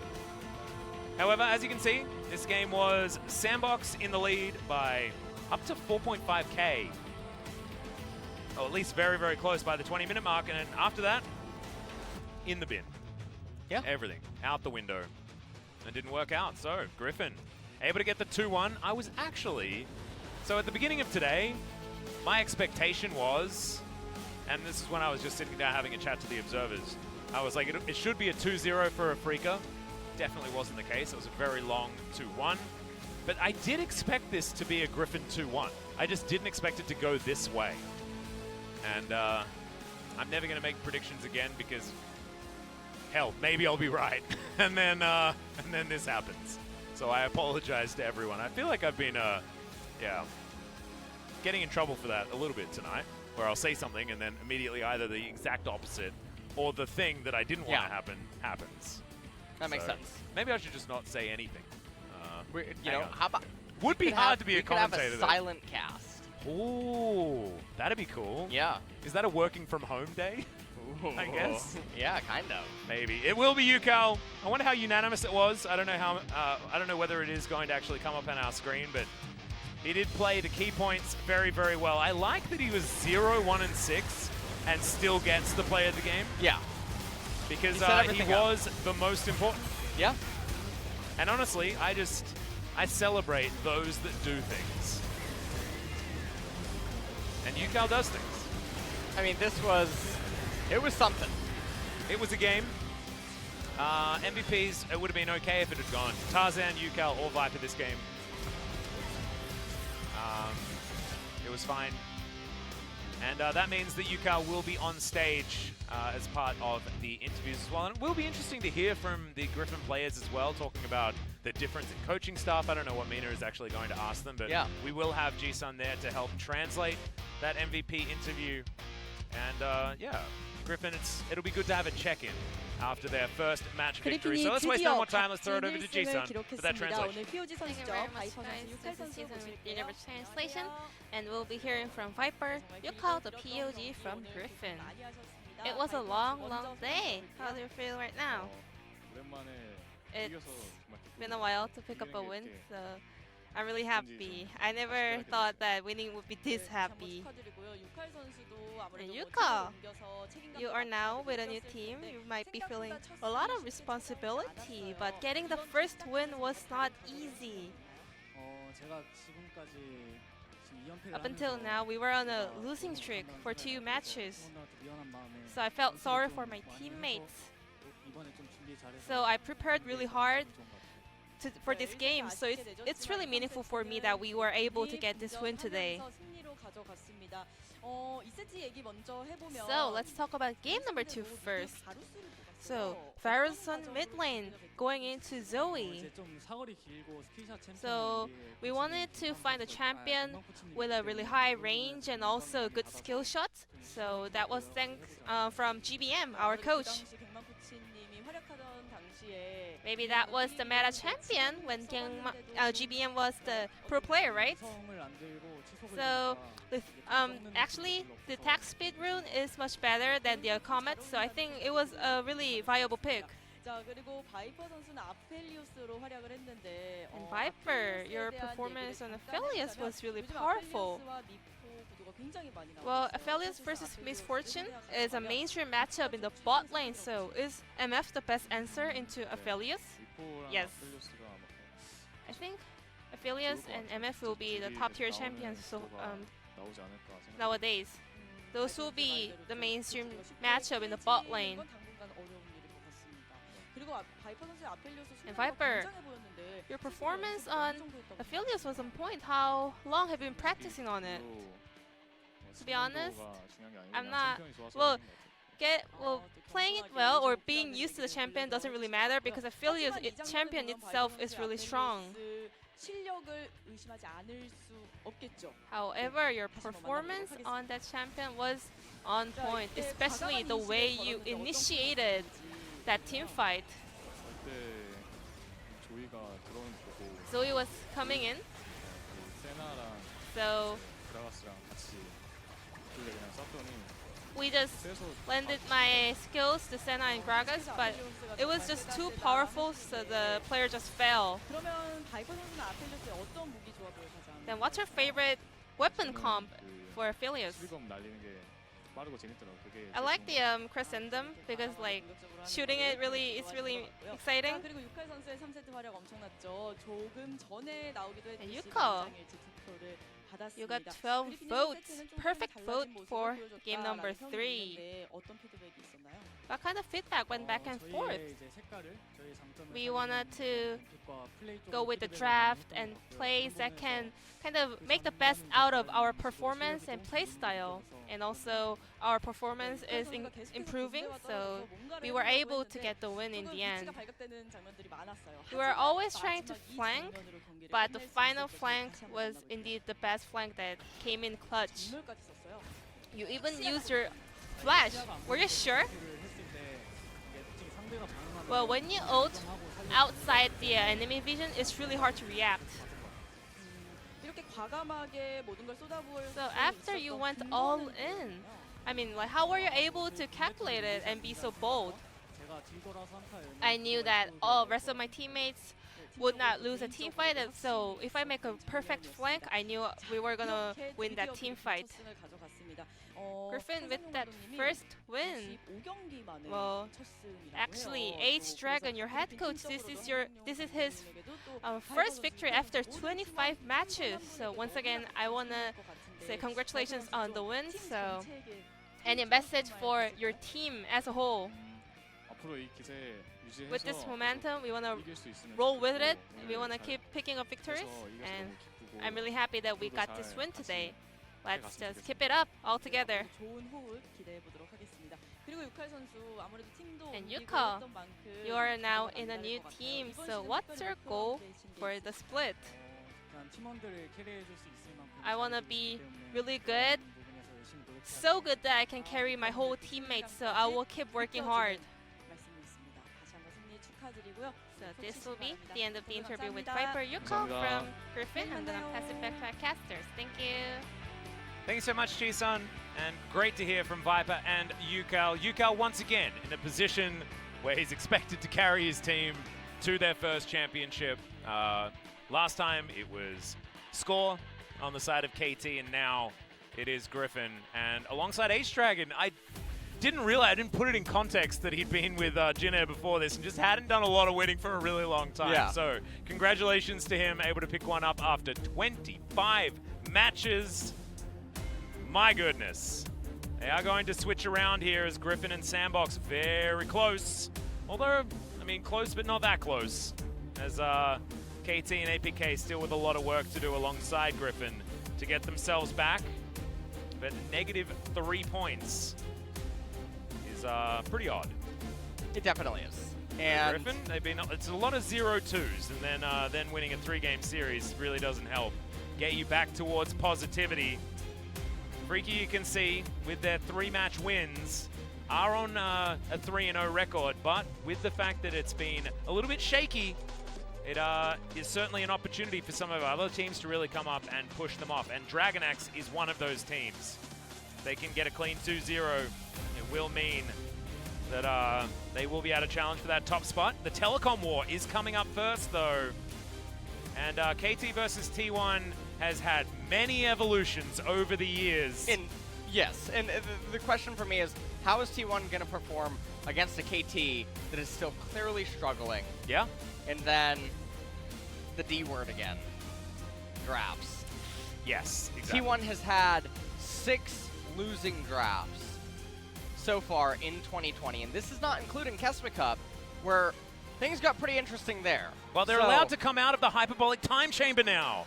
It is week 2. It is time to start winning. We'll see whether they can. We'll see whether KT, you know, behind Kuro, behind their weird Afrika lineup or whatever, it is going to be fun. But we'll see you there for it tomorrow. Good night.